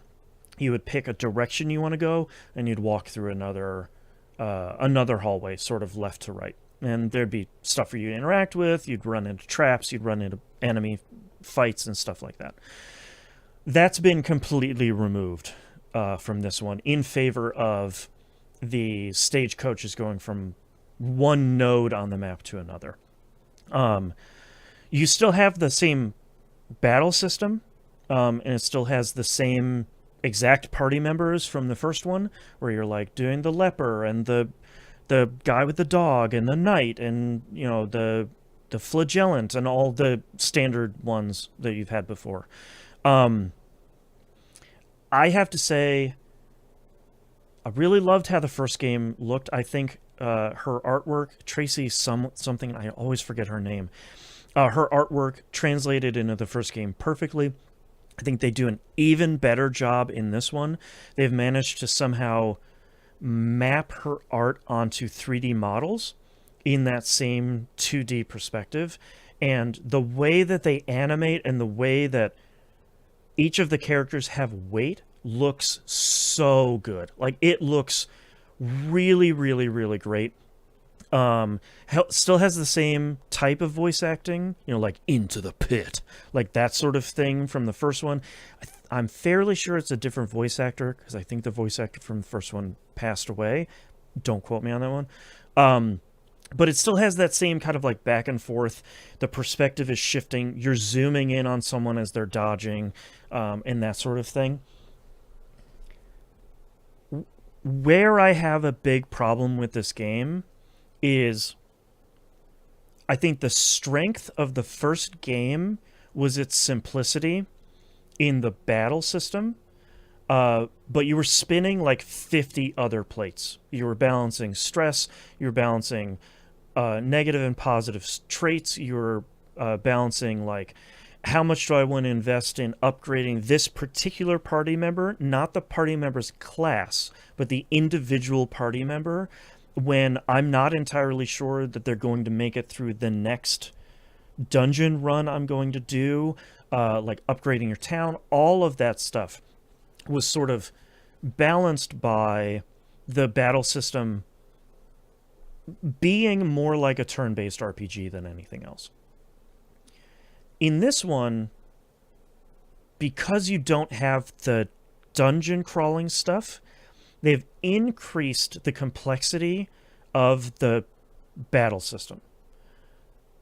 But I think they've gone too far. What I liked about the first one is when you picked a command, and I played probably about an hour to an hour and a half of the first one this week just to kind of compare and contrast, so it wasn't just like, well, I remember this game being perfect. Darkest Dungeon 1 is definitely not perfect, and if anything, it's too difficult. But one of the things I liked about the first one is they use standard RPG terminology. So, like, if someone has, like, a 10% chance to crit, it'll say 10% CRT. If it is affected by the party member's accuracy, it will say, like, 50% of party members' ACC. And, like, it uses STR as strength, LCK as luck. Like, it uses all of the standard stuff. They have replaced that in this system with a ton of icons. So, like, strength could be like a fist, or when you get a buff on you, it's like an upward green arrow. When someone has a debuff, it's a different icon. But there's like 15 of them, and when you're starting the game out and tutorials are popping up nonstop, it feels too overwhelming. So it turns from managing your torch and your light in the dungeon, which barely exists at the beginning of the second one, which is a real bummer, into, oh my god, I have to look up in the guide, in the game, what this icon is, and is that good or bad for my party member, and does that, if they have this icon on it, and then I do an attack with this one, it does double damage or half damage, or like, there's so much more to juggle in the system that there feels like there's too much, especially immediately at the beginning of the game. And I think with them like de-emphasizing the exploration part and overemphasizing the battle system stuff, to me that it feels like the balance is kind of off. I will give it a lot of credit. It's very playable on a controller. I'm playing the PS5 version. Everything feels really great. Darkest Dungeon 1 was like very hacked together with the controller. Like, some stuff you could do on the D-pad, but this other stuff you had to do on the left stick, and other stuff you had to do on the right stick. Like, it was kind of rough. But at least it didn't lie. That you have that going for it for sure. I think the thing is, like, I just kind of feel frustrated and bummed out by it when I'm playing it, of like, the bones of Darkest Dungeon 1 is there, but they kind of like stripped away all of the stuff that I personally liked with the dungeon crawling and the trap management and like, oh my god, this guy is too stressed, so his negative trait is coming out, so he's just going to open up every treasure chest we run across, whether it's going to be good or bad, and I can't do anything about it. Like, I liked that system, and replacing that with this kind of FTL style map, and then having these battles that don't feel as rewarding because they're kind of a little too complex, feels pretty frustrating. And part of the reason why I was playing it was I wanted to see if this was going to be something we were going to add to our list for We Roguelike It, of, okay, cool, people say it's a roguelike this time. Is it actually a roguelike this time? And is it something that meets the requirements of a game we play on the show? I think the answer is yes this time for sure, and has a much clearer meta progression. Basically, when you're between runs, you have this camp that you're spending candles that you get by meeting objectives in the run, and those are unlocking new classes and upgrading those classes, and upgrading the base performance and stats of the class itself, not of an individual party member.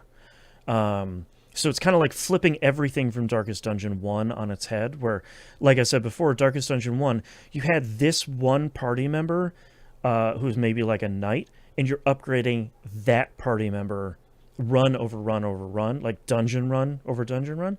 And if they died, you lost all of that investment, which to me was an interesting risk-reward thing. But in this one, every knight that you recruit into your party is going to have the base level upgrades from the meta progression, which I don't think is bad, but it's definitely kind of the flip of what the first game was really trying to do. So yeah, it's a roguelike. Like, it's way more of a roguelike than the first one was, but you know, how much of the spirit of the first one has been removed by that, and I'm not entirely sure it's really clicking with me in the way that I was hoping it would.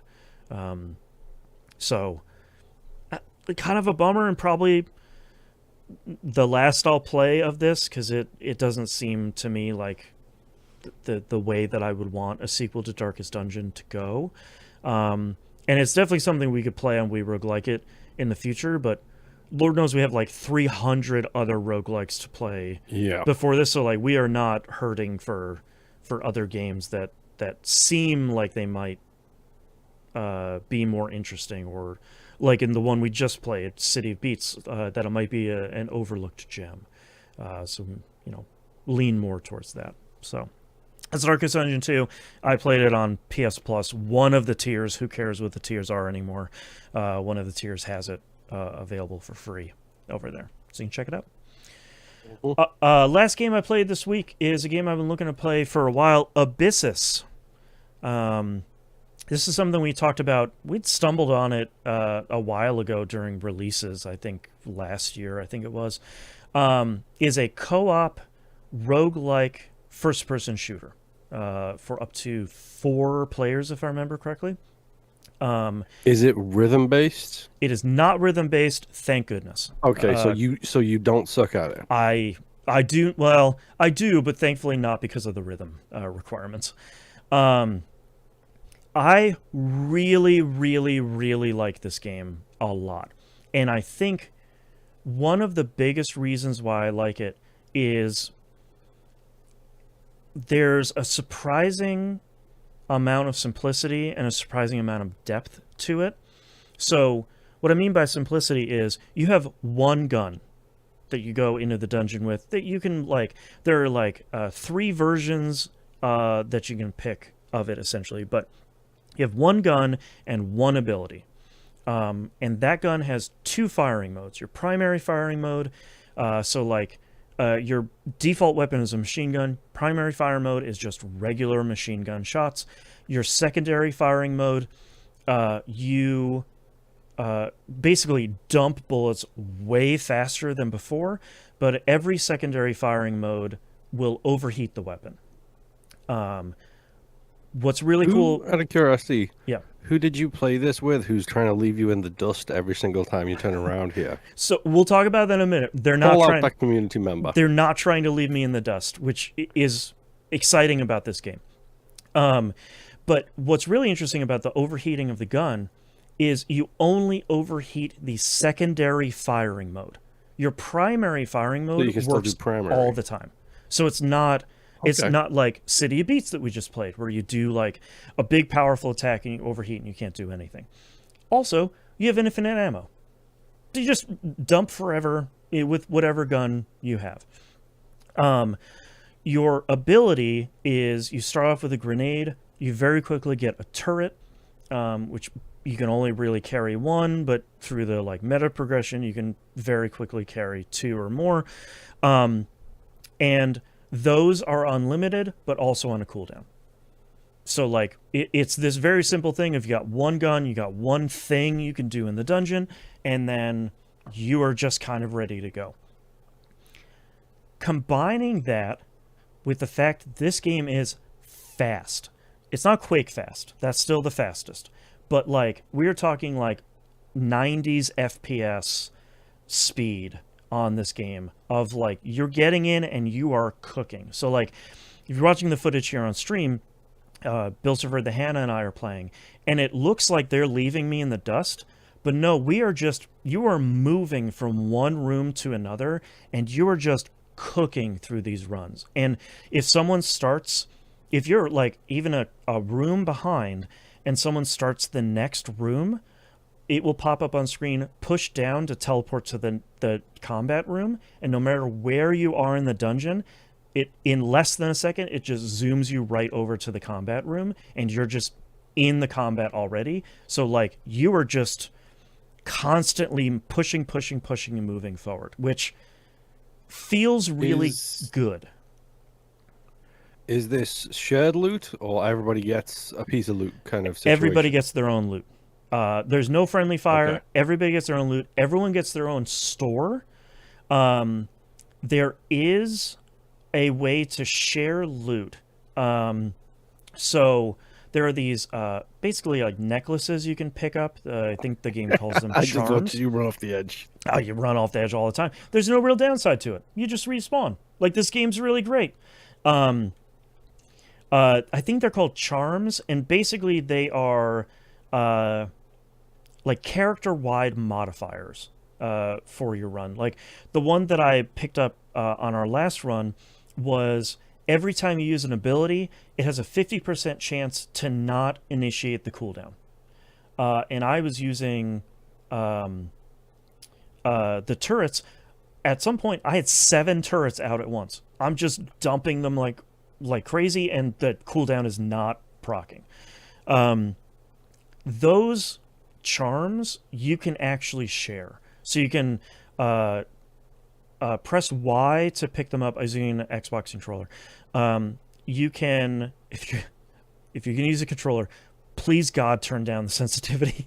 It is all the way up. It is mouse sensitivity on a controller when you first start. Like, please God turn it down, otherwise you'll make yourself sick.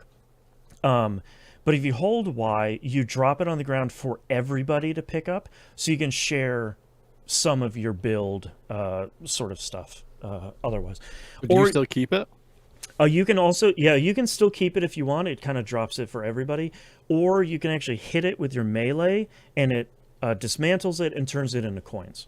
So you can just spend those coins in the shop.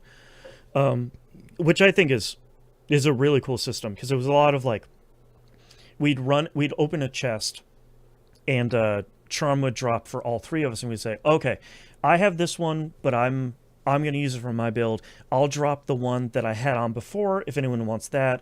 And I have this one that might be good for your build, so you can take a couple seconds to like change around. You can only equip one, so it's this kind of like, which one am I doing for my build in this dungeon? That stuff feels really good. And you also have, at the end of every couple of rooms will be a like a big green statue, and that's where you do your kind of like typical roguelike pick 2 pick 3 thing. So if you're watching the footage here, I had I was going down the ghosts tree, where basically as I was firing my secondary ability, I was building up a ghost meter, and when that was full, I just shot a whole bunch of really powerful ghosts at the enemy. And there's Aragorn, son of Arathorn. That's right. Whatever you say. So like, it's really interesting because you can pick up any combination of any of the ability trees you want. I think there's like 5 of them. But you are going to get huge benefits if you kind of focus on one tree, like 1 or 2 trees over, trying to get a whole bunch of trees overall. And this was, I think I liked the simplicity of it here, especially in a group, because it wasn't this big, like, super tactical thing. It was this sort of, we're going to go from room to room, we're going to use our weapon, and we're just going to destroy every enemy in this room. And we're just going to be dumping abilities and turrets and magic and all of this stuff as we're going. And the name of the game is just like clearing as fast as possible, getting to the next room, and rinsing and repeating. And so far, a lot of the weapons I've gotten have been really cool. You start off with like the machine gun and the pistol. You get a shotgun. You get a harpoon launcher. You have my personal favorite, the Tesla gun, which just shoots lightning or a lightning orb. And it felt like one of those really great multiplayer friend games where we're all just on Discord and we are just rushing through this stuff, finding secrets in a bunch of the environments, picking up new weapons, picking up new abilities, trying to figure out how to clear out, like how to defeat the boss, how to defeat these kind of puzzle rooms you might get, all of that stuff. It just felt really good. And we started finding more, there's also an air dash, which is really great. We started finding more modifiers for the weapons. So like I unlocked a mod for the Tesla gun because I overkilled an enemy with a headshot by more than 500 damage. So like now I got a different scope for that gun. Like I got another mod for my turret because I had more than 6 turrets out at once. So I get like a different version of the turret that I can apply now. Like this game is really, really, really great. And I think part of it is because it's really straightforward. You're going to try and come up with a build when you're in the dungeon. You're not juggling, some of these games you might be juggling a bunch of like, oh, I picked up this new pistol. Do you guys here's the stats on it. Nope. You got the one gun. That's the one gun you got for the whole run. It has 2 firing modes. Let's get going. And I think that simplicity helps a lot in just getting you moving through the game a lot faster. It's great. Abyssus. I'm looking forward to playing it more. We were playing this to check out something different because I feel like we had sort of seen a lot of what Firebreak had to offer since we've been playing that for quite a while now. And then, of course, they put their new wave-based survival mode in as soon as we start playing Abyssus. So, we'll have to go back for that at some point. But Abyssus, it's really great. 2 thumbs up. I think it's really, really fantastic. All right. That's all I'm playing this week. Let's take a quick break. Yup. You're so quick to change that trailer. You're just like, mm-hmm. Oh, man. Oh man, the tentacles in Abyssus are great. They come out of the ground, they start throwing stuff at enemies, doing a ton of damage. Abyssus is great. Nice. PC only, unfortunately, for right now, which I wish was on more stuff, so I thought it would do well. Maybe one So it day. looks like I might it always have a seems snow day like tomorrow. Oh yeah. Oh really? You're already getting notifications? No, I haven't got a notification, but I did Google the company I work for and service delays, and it's like, yep, this is the area I live in has a 1-day delay for the entire week. Oh boy. Well, fingers crossed. It doesn't look like we're getting more snow, even though we've been getting dumped on for like the last 7 days. But it is supposed to be -17 tomorrow. Great. Sheesh. That's wild. Yep, my feet are like icicles in this room right now. Like, it's ridiculous. Yeah. Oh, it is perfect in here. Oh my god, I actually have to come in here and turn my PC on the problem, when I get home to make sure that it didn't freeze. I have a heater in the basement, but if I turn it on, anybody who puts the kettle or the coffee machine on upstairs, it blows the fuse for the basement. Oh, sure. Which includes my PC and the router specifically. Sure. Yeah, we have it where if my computer's on or a computer is on and someone turns on the vacuum, the whole house loses power except for one socket in the kitchen, and I can't figure out where the hell that thing is wired to. Incredible. It's just it's just magic. The hourly forecast for me right now is, because everyone knows the percentage numbers is coverage. It's not how likelihood, it's coverage of your area. Now is 100%, 8 p.m. 100%, 9 p.m. 100%, 10 p.m. 100%, 11 p.m. 90%, 12 a.m. 5%, and then it drops off to 0% until 5 a.m. when it starts again at 40%. Oh my god. Jeez. Yeah, we're just... Uh-huh. Oh no, I take it back. I was looking at today's forecast. No, I guess, tomorrow we are supposed to get a bunch of snow. And it's still -17. And then Tuesday, and then Wednesday, and then Thursday and Friday, no snow. I love living by the Great Lakes, I swear. Yeah, for real. I enjoy it. Like, snow doesn't bother me. It's just, we have to remember... What was it, Tuesday? Because normally we just let our dog go outside. We have like a little pen out there for her and stuff. But we haven't been able to really do it this week because it's been so cold outside that they've had to put reminders out saying, hey, 15 minutes outside, uncovered skin's going to get frostbite. Yeah. And it's gone up and down where it's been like 5 minutes, back up to 15, that kind of stuff. So we have to remember, it's like, okay, the dog can be outside, but I'm setting a timer for like 5 minutes so we can exactly. pull her back in. Yeah. Whatever. All right. Are you guys ready to wrap this up? Yeah. There has been a couple times where I've gone to start my truck and it sounded like an old diesel. It's not. It's a gas truck. Just but wheezing. It's like, oh crap, this may be the day. Yeah. All right. Let's get started in 3, 2, 1. Let's talk releases for the week of January 26th, 2026. Veilguard comes out for PS5, Series consoles, and PC. This is the one we saw announced. Boston, yeah. What is Veilguard? This is the game we saw. I was literally saying the sentence. This is the game we were talking about in the Keeleys, where they just dropped like, hey, the Apex Legends and Titanfall veterans are making a not hero first-person shooter horse riding like environmental destruction thing, and then they just went radio silent ever since then. Like so I was busy doing the meme. Oh, I see.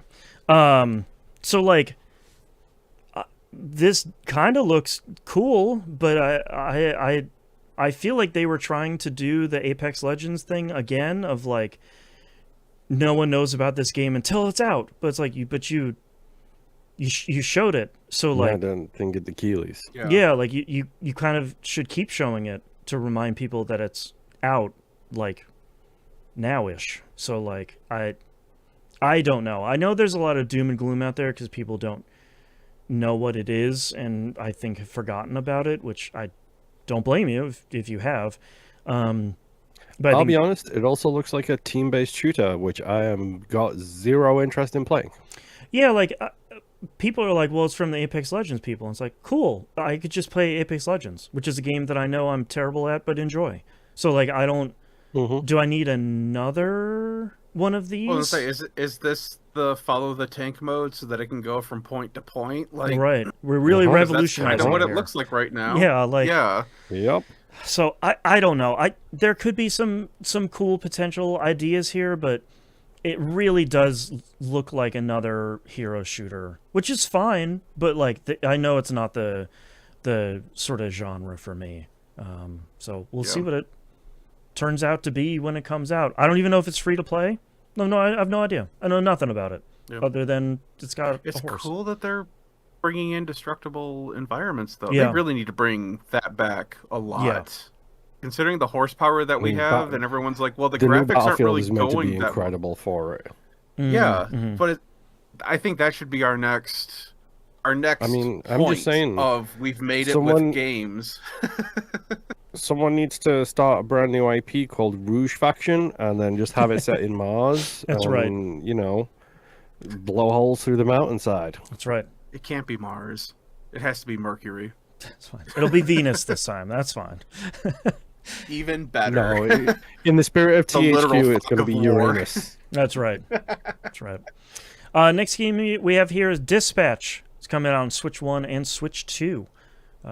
Game I really loved last year. Ex-Telltale people making the superhero thing. I really recommend it.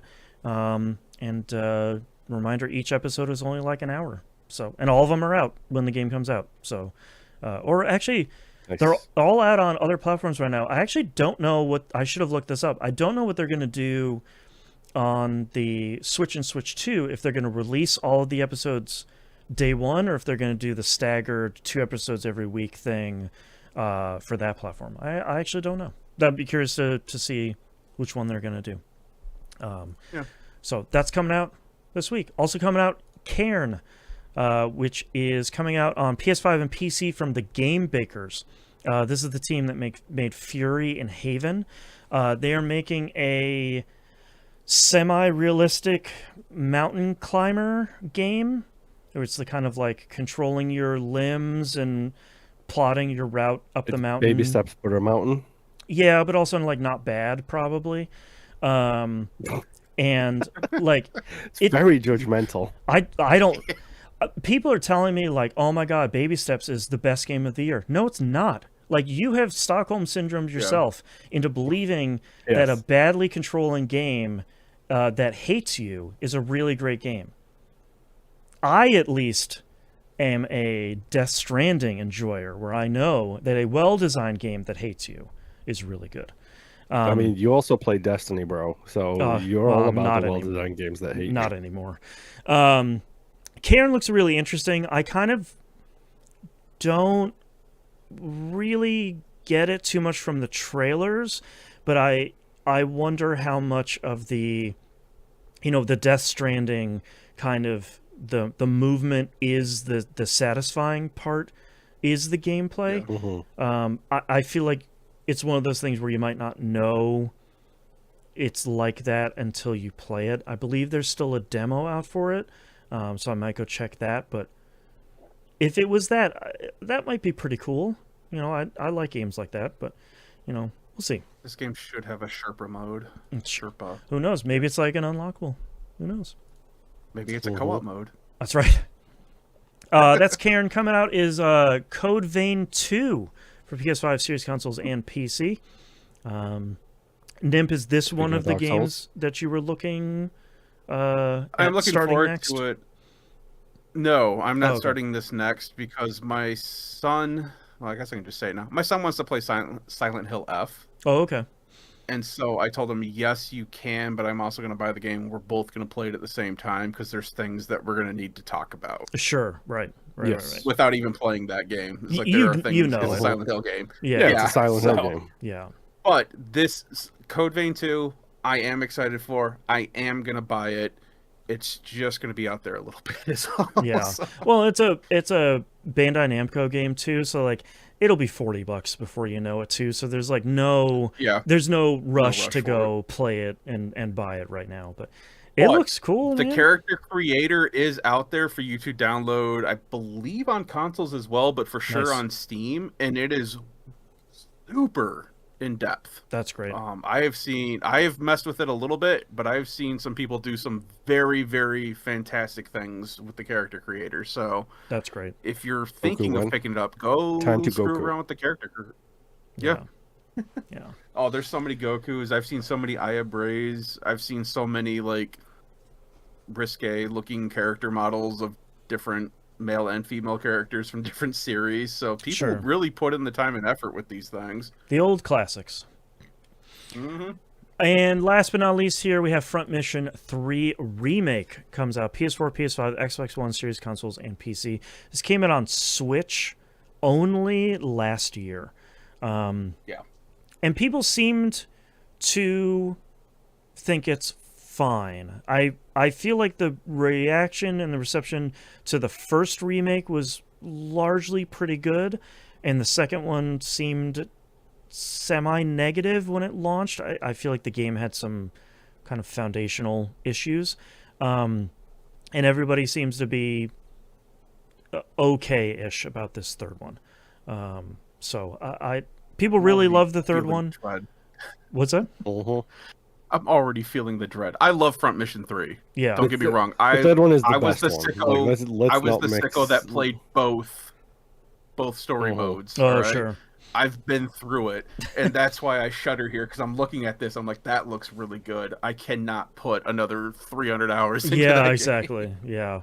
I mean, I don't know about you. I'm looking forward to jumping back into the web, but like side stuff in that way. You have to like go trouncing and hacking through the web to go and get all the bonus stuff. There's so much crap in this game that I did. It's a great game. Ridiculous. Do not get me wrong. It's from a place of love, but we were just talking about Stockholm Syndrome, and if you only want to hear me talk about Front Mission 3 for the next 2 years, I'll pick this game up so you guys can hear me blab about it. Yep. I know who I am. Hey, can we call it Disgaea Syndrome from now on? Yeah, there you go. Little term for it. That's right. That's why those games can only come out every 3 or 4 years. That's right. They have to pace them appropriately. Yeah. Dude, if they made it 3 or 4 decades, that's still too fast. Yeah. It can be for some of them, yeah. Yeah.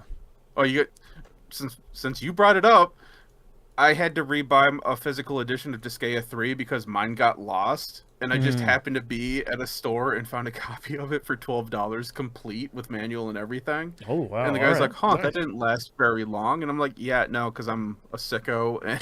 Also, it's cheap as hell, man. Like, yeah. Yeah. All right, that's releases. We have one news story here to talk about. We haven't had any news stories here for a while, but we're running super long, so let's kind of blow through this a little bit faster than normal. We also had a news story that we talked about in the middle of the between sections too, with the whole conversation earlier. Yeah, true. Ubisoft has announced a major, what they're calling a company reset, quote unquote. The long and short of it is they've canceled 6 games. They have delayed 7 games, and they've closed 2 studios. So breaking those down, 6 canceled games, they say did not meet Ubisoft's new enhanced quality expectations, which is like the most corporate speak I've heard out of the video game industry in a while. One of those sadly included the delayed Prince of Persia Sands of Time remake, which by all accounts seemed to have been done, or at least like ready to cross the finish line, and then just got axed. So that's kind of surprising. That seemed to be one of Ubisoft's more anticipated titles, especially from a... Yeah, people seem really excited about that one. Yeah, and which is really weird that, like, The Lost Crown didn't really do very well. That game is really good, but it didn't really do well. And Rogue Prince of Persia wasn't... Go ahead. I think it's all about the numbers. Yeah. Regardless of how close it was to finishing, they've taken a page out of Warner Brothers' book. This is now a tax write-off. Yeah, the spreadsheet showed red instead of green, and they're like, well, it's got to go. Sorry. So, like, and Rogue Prince of Persia wasn't even developed by them and seemed to have not moved the needle whatsoever. I've heard that game is pretty good now that's out of early access, but I haven't played it yet. So the 7 delayed games, we don't know the other canceled games. I'm sure that'll come out at some point. They delayed 7 other games, which we know nothing about. And I don't even know if any of them have been announced so far. So that's an exceptionally weird announcement. Probably a Splinter Cell game. I mean, hopefully it's in the delayed and not canceled. Don't even say that to me. I know. Bro. I don't even want to bring that into the universe. They did verify that one of the games, which was unannounced, was planned to release before April of this year and was delayed to be releasing before April of next year. But they still didn't say what it was. So, again, I'm not sure why to announce it like that. Like, it's an investor call, so, like, I get it, but it's also very weird. Yeah. And then they closed 2 studios, Ubisoft Halifax and Ubisoft Stockholm, which the company also said as part of it they would consider selling other assets, but did not provide any specific details. What assets? Yeah, I don't... They also did not say... It doesn't sound like people, because... Assets is IPs. Yeah, like, I think for them it's... got a library of IPs. Yeah, I think it's really IP. I know they have the library of IPs, but that's the problem, though, is that they haven't done anything great in a while, and they haven't done a whole lot with what they have. Right. So they're like, oh yeah, we're willing to start selling things off. It's like, but you guys haven't done anything. Right. Where's so Beyond Good and Evil 2? How's that coming? Did that get delayed? Exactly. A game that has been in development hell for what, 20 years now? At least, yeah. Yeah. It's like, gosh. The other thing was they wouldn't comment directly on the number of layoffs that could happen, but they did say that they're going to be moving people from the 2 closed studios to other projects, but some employees would be leaving the company. So at least they're not just closing and laying off all of them, but Ubisoft probably has like 30 other studios, so there's plenty of other studios and other delayed projects that people could move to. So I am aware of what I think the most valuable Ubisoft IP is. What do you guys think it is? I think it's... What do you think they could sell? I think it's valuable as in headspace, or valuable as in what's actually earning them probably money? like monetary worth. It's got to be Assassin's Creed is probably their most valuable one. I don't know, man. Rainbow. I think that's probably number 2 or 3 for me. Giving them a bunch of money. Six Siege. That's right. Siege is a big one. That's quietest thing that's just been running in the background, printing money. Unless I've got their ultimate money printer. Their ultimate money printer is Just Dance. Just Dance, that's true. We were talking about that when we talked about the most recent release, and I was surprised that it wasn't coming out to Switch 2. So I wonder how much of a moneymaker that is, or if like the Switch 2 dev kit problems are still persisting. We would never know, but like that seemed like a really weird one to kind of miss the Nintendo generation or the Nintendo consoles, because those are definitely that's definitely a moneymaker. But like I could see them selling Far Cry. Oh yeah, in a heartbeat. I could. Yeah. I could see them sell Splinter Cell. I don't see them selling Assassin's Creed. I think you could I don't think they're going to get rid of the Tom Clancy franchise. No, Tom Clancy is too big for them, especially with Division 3 on the horizon. I think they're really... Unless it was canceled. Rayman? Division 3 wasn't also canceled. Rayman. They do have Rayman. I could be 50... I was just going to say, I mean, 50-50 on selling Rayman. Like, those 2 Rayman platformers on PS4 and Xbox One... those they were incredible. Those did pretty well sales-wise. They were incredible. But I could see them being like, we don't want to make more platformers. Like, get out of here. So, like, I could also see them selling The Settlers. Probably. They're like... Are you looking at a list right now? $2 in a sandwich. Yeah. Division is probably their next big heavy hitter, because Division 3 and... the mobile game that they're bringing back from the dead are like they're ramping up production on those pretty hardcore. They're ramping up production on Division 2 again, which is pretty wild. But I think the thing that is really interesting is they are reiterating this creative house thing that they're doing. They announced this a while ago when they were like fighting off that big hostile takeover, and they did like a part ownership thing with Tencent, and they said, well, we're splitting up all of the studios into 5 creative houses, and each house is going to do its own thing. Like they're saying Creative House 2 is going to be competitive and cooperative shooter experiences like Division, Ghost Recon, Splinter Cell. Creative House 3 is going to be the live experiences, so it's like The Crew, Riders Republic, you don't remember that one. Brawlhalla, you don't remember that one either. Skull and Bones, you probably don't remember that one either. For Honor, I didn't remember that one. That's their true money printing machine. Still quiet. That's still quietly going in the background. Yep. Creative House 4 is going to be narrative games. They say Anno, which I forgot about, Might and Magic, Rayman, Prince of Persia, Beyond Good and Evil, LOL. And then Creative House 5 is aimed at, quote, reclaiming our position in casual and family-friendly games, end quote, with brands such as Just Dance, Uno, and Hasbro. Which all like... I forgot to have the Hasbro license for video games, I did too. That's a weird one. So, like... I should know that, considering the amount of versions of Monopoly I've bought for the easy achievements. True. But, like, it seems like they are trying to do the thing that I think has worked really well for Square Enix, where Square Enix broke apart a lot of their stuff and reformed a lot of groups into business units. So, like, Final Fantasy 16 is, like, Creative Business Unit 3, which, like, sounds like a terrible name, but that's kind of what they focus on. And Creative Business Unit 1 focused on...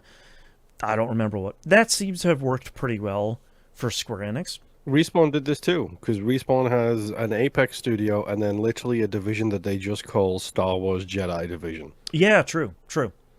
But I wonder too how much of this is like creatively fending off this hostile takeover, which still seems to be like bumping up against Ubisoft. Their stock price is tanked. Over the past year. It's bad. And it tanked, like, real bad after this announcement.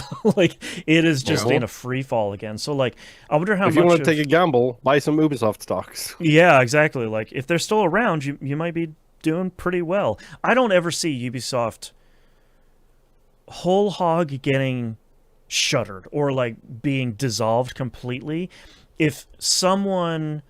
a couple years ago, I probably would have said Embracer Group will buy them, but Embracer Group is like on the ropes now. But like, yeah, you know who's top bets to pick them up? Saudi Arabia, Take-Two, bro. No, it's Saudi Arabia at this point. Unfortunately, yeah, okay, number 2 for picking them up is Take-Two. That's right. But like, I could see a large conglomerate buying them and then starting to peel off the pieces of like, okay, Splinter Cell IP, you go to this team that we already have. Okay, Rayman, you go to this platformer company we just bought. Okay, you got live service games, you go to this live service studio we bought, and that sort of thing. This Creative House thing seems really cool, but like, how much of it at this point feels like it's kind of delaying the inevitable is what's really concerning to me for Ubisoft.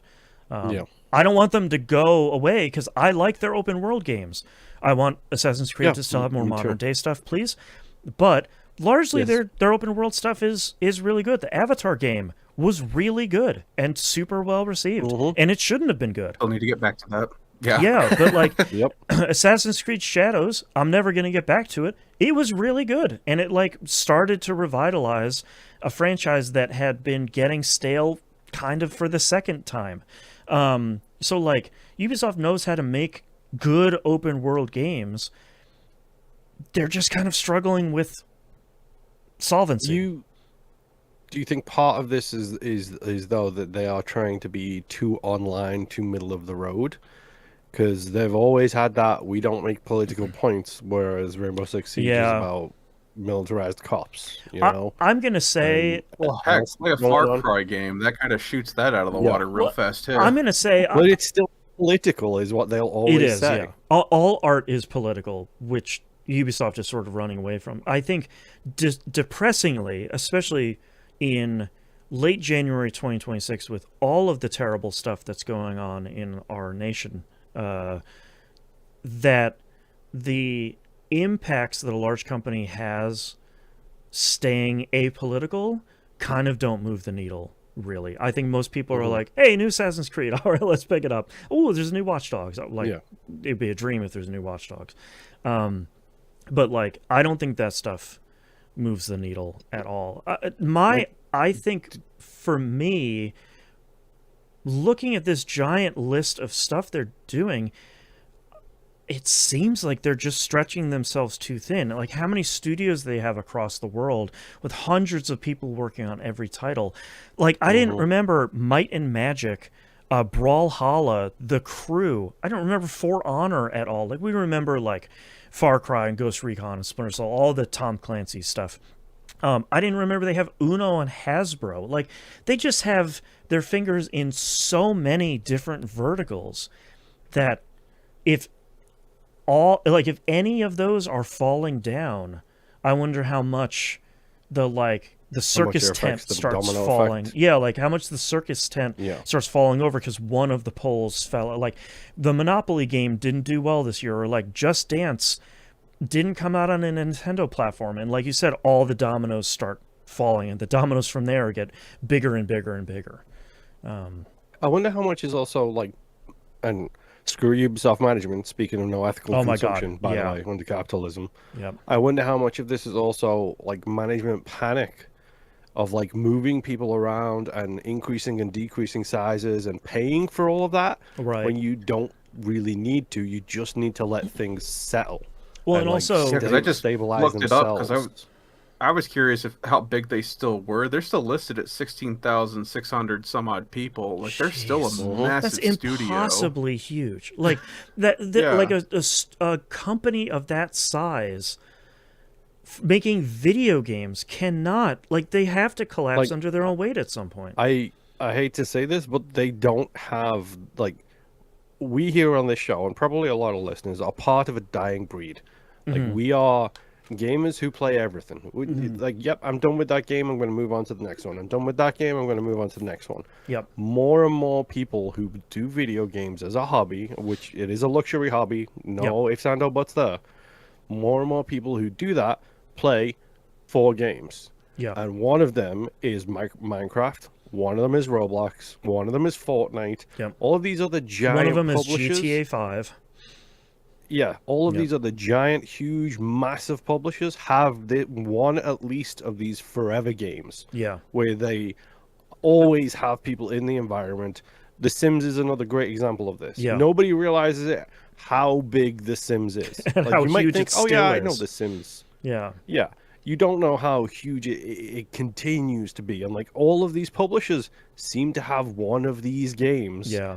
Because like we said, Rainbow Six Siege, still moving along nicely, still ticking along. Like, For Honor, still ticking along. Brawlhalla, still ticking along. But that's the problem. They're ticking along. Yeah. They're not Minecraft. They're not GTA Online. They're and not it's not The like Sims. They're not any of these. The big new Ubisoft live service thing. Like, they don't have a big new one of those. They don't have their Arc Raiders. They don't have their Apex Legends. Trackmania is chugging along. Yeah, Trackmania is chugging along. Like, it's really, and I think the thing too is that studios, like traditional publishers like Ubisoft, like Microsoft, like a bunch of these other, Take-Two, all of these companies need to realize, I can't afford groceries. So you're telling me that this generation video games are now $80? My answer is peace. Like, I'm out. Like, I can't afford to Switch 2. I can't afford Xbox Live. I can barely afford PlayStation Plus, and that's on my daily driver console. Like, I can't afford any of this stuff. So you're like, here's a brand new $80 game. We're coming out with 5 of them this year. It's like, okay, cool. I can't afford any of them. I think I mentioned this on Blue Sky recently. Like, my wish list across all platforms has never seen the action it's seen until recently. Oh my God, yeah. Like, every single wish list, it's like, this looks cool. I'm not paying $80 for it. Nope. This looks great. I'm not paying $70 for it. It's like, I will wish list it. I don't wait until it's on sale. The only reason I picked up Final Fantasy VII is because it was $40 and had 2 additional games inside of it. Yeah, exactly. It's got And it's got baby mode in it now. That's so, right. You know, Most importantly, let's go Achievos. listen to the Outcast. But yeah, like the only reason we were talking about playing Abyssus is because it was $20. I'll pick up a game for $20 and play with my friends for a couple weeks, couple months. It was probably like $20. I don't even know how much RV there yet was, but like Peak was like $6, so I bought a copy of it for everybody. Oh my God. I paid like $50 for a copy of the game for all 8 people who normally play with us. If anyone hasn't heard the incredible talk that AgroCrag gave about Peak's pricing and how they agreed upon, it was like $5.99 specifically as a price tag. It's so good. You have to go read it. It's so good. But this is the $5.99 is how $5. You round up and down. Yeah, it's $5. It's not $6. Yeah. $8 is really $10, but $7 is $5. Like that whole, it's so good. And I read that and I was like, dang man, they got it. They're right. $7 is $5. There's a reason why everything goes on sale at something 0.99. Yeah, exactly. Every time. Yeah, it's really hard out there in the video game industry for a whole lot of reasons. Studios are shuttering. That's why Boston, you could have just ended that sentence with "It's really hard out there." Everything is really hard out there all the time. But like that's why we haven't talked about a lot of video game news lately, because it's just this game got delayed, this studio unionized, and whoops, it's getting closed, or everybody in the studio got replaced for, you know, a smaller studio that they just bought that's 5 people for no reason. And then the game came out and it's garbage, and it's still a minimum of $80 to start. And the version you probably want is $120. So, like, it just sucks. And, like, there's great games coming out there. I can't afford them. I can't do a lot of this stuff because everything is just too I'm looking expensive. forward to Boston's opinion on Forza Horizon 6 in, like, 2 years. That's probably one I'll pick up day and date, because I can stream that one with the music set to the classical station. Thanks DMCA. But like that's one that I am willing to buy kind of day one and support. Are you going to wait on Fable? Because I know you used to really like Fable, I believe. No. He is not interested in Fable Sort at of all. infamously did not like Fable 2 way back in the day when I played it. It was the flip side. Okay. Yeah. So, you know, I did a live stream where I watched the most recent Microsoft press conference. Day of the Devs. Yeah, they're like essentially Day of the Devs thing, which again, I will reiterate, I didn't put this in the news story because I don't want to be Microsoft's mouthpiece.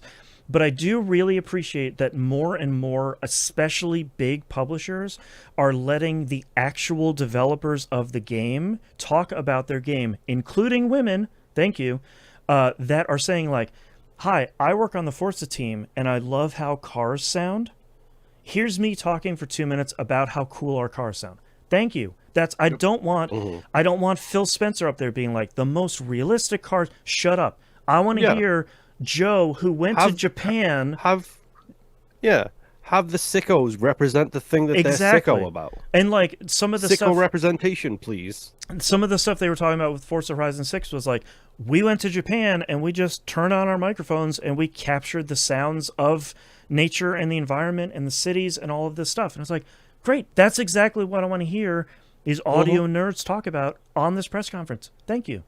So it's like hearing the Assetto Corsa people talk about how Assetto Corsa. Yeah, we laser scanned every single track on the planet. That's right. And it's like, yes. That's right. Yeah, like that's the stuff I want to hear. Like I want to hear how much people loved Fable when they played it on their original Xbox and what they want to bring to the brand new game. I'm not going to play it because it's not for me, but that level of passion is what I want to hear, instead of, again, like, you know, Phil Spencer up there. It's the largest Fable we've ever been. Shut up. I don't care. I don't care. Yeah. So, yeah. Anyways. If you're interested in that Peak interview, I just threw that in our Discord channel as well, so anyone can easily view it from there. There you go. Like, the funny thing is like, I think he is the face and voice of Microsoft or Xbox, who are very much getting the leash tightened by Microsoft, I think. Yeah, very much so. But Spencer needs to definitely take steps back at this point, because like it or not, Everything that's currently going on is on you. Well, it's like the big three. It's Phil Spencer, Matt Booty, and Sarah Bond. All of them need to be out of the spotlight for a while. I think. Yeah. Because you're saying, which is correct, the spotlight is on them, and the spotlight isn't like, look at how cool this company is. It's like the BDS movement is against this company, and also they keep shutting down studios. So like, yep, and then putting their foot in it in the very next interview right afterwards, where it's just like, we love independent games. By the way, we closed down this studio that made one of the Game of the Years. Yeah, we closed down the Hi-Fi Rush studio. It just happened to be unionizing too. No, yeah, it's so weird. It's so weird. Credit where it's due. Microsoft have not done a whole lot about the anti-unionization. Yeah, they have. Shit. They are. They have not. They are good at supporting the unions, which can't be said of a lot of other studios, sadly.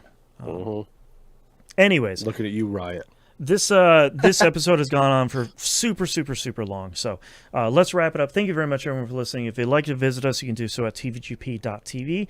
Everywhere to find and follow us is on the right-hand side of the page. Like the Nymph just mentioned, we do have a Discord server, discord.tvgp.tv. Don't forget about the Patreon page, patreon.com/e1m1 or e1m1.cash. The ones and the numbers. $5 a month tier is the recommended one. That gets you everything. Anything above and beyond that is greatly appreciated. The best way to support us, if you can't do so financially, is to like, comment, subscribe on the YouTube channel, follow us on the Twitch channel. All of that stuff is on the right-hand side of the page. And rate us positively on your podcatcher of choice. That really does help for any show that you love. Please don't rate us negatively. That does. I don't know if that hurts us, but it hurts my feelings at the very least. Yes, me too. And you don't want that.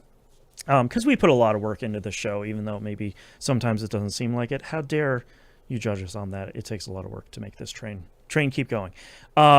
Anyways, I think that's all of it. Thank you so much, everyone, for listening. We'll see you all next week. Bye.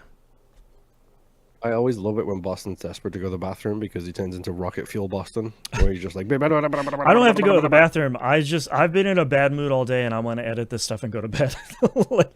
Yep. All right, right there with you on the neck front, bro. Like I want to take my 100% legal muscle relaxants and then go lie down for a while. That's right. Turn into a pile of goo for a couple hours. All right. Titles now. I have The Other Italian Brother, Thunderstroke. I love how confused Boston looks when you said that on them. Oh, yeah, his name is Dario. That's right, Dario. One of my titles. How can I forget Dario? That's right. Boostin. It's me. Failed 50 times naturally. No, I'm just a child. There's no real downside. It's a bee. And sicko representation. All right, Moon, what do you have? Okay, here we go. Dario, Boostin can find it. Passenger Princess, full send down the ramp. The Blockiest Blob, You Don't Suck at It, Aragorn, Son of Arathorn, Rouge Faction, my constant mistake in We Rogue Like It, The Spirit of THQ, Time to Goku, TTG, Disgaea Syndrome, Sicko Representation, Rocket Fuel Boston, and All Art is Political. I write down Disgaea Syndrome. I have a rooster called Scrappy, Upgrade My Rooster, The Blobbiest Looking Blob, Sicko Representation, and Disgaea Syndrome. We had way more titles than I was expecting. What are we feeling here in general? I mean, Disgaea Syndrome or Sicko Representation are the two that jump out at me. I think those are my leaders. And I'm biased, so I'm Disgaea Sicko. I think Disgaea Syndrome is really... That would be my vote, too. I think that's really punchy. That sounds good to me. All right, let's circle it. I'm ready whenever you guys are. Oh, dang, all right. Starting in 3, 2, 1. This is That Video Game Podcast, episode 953 for January 26th, 2026. Disgaea Syndrome. You can go into the items. I can stop whenever I want. All right. Thank you very much, everyone, for listening and watching. We do greatly appreciate it. I hope you have a great week. We're out of here. Bye. Bye.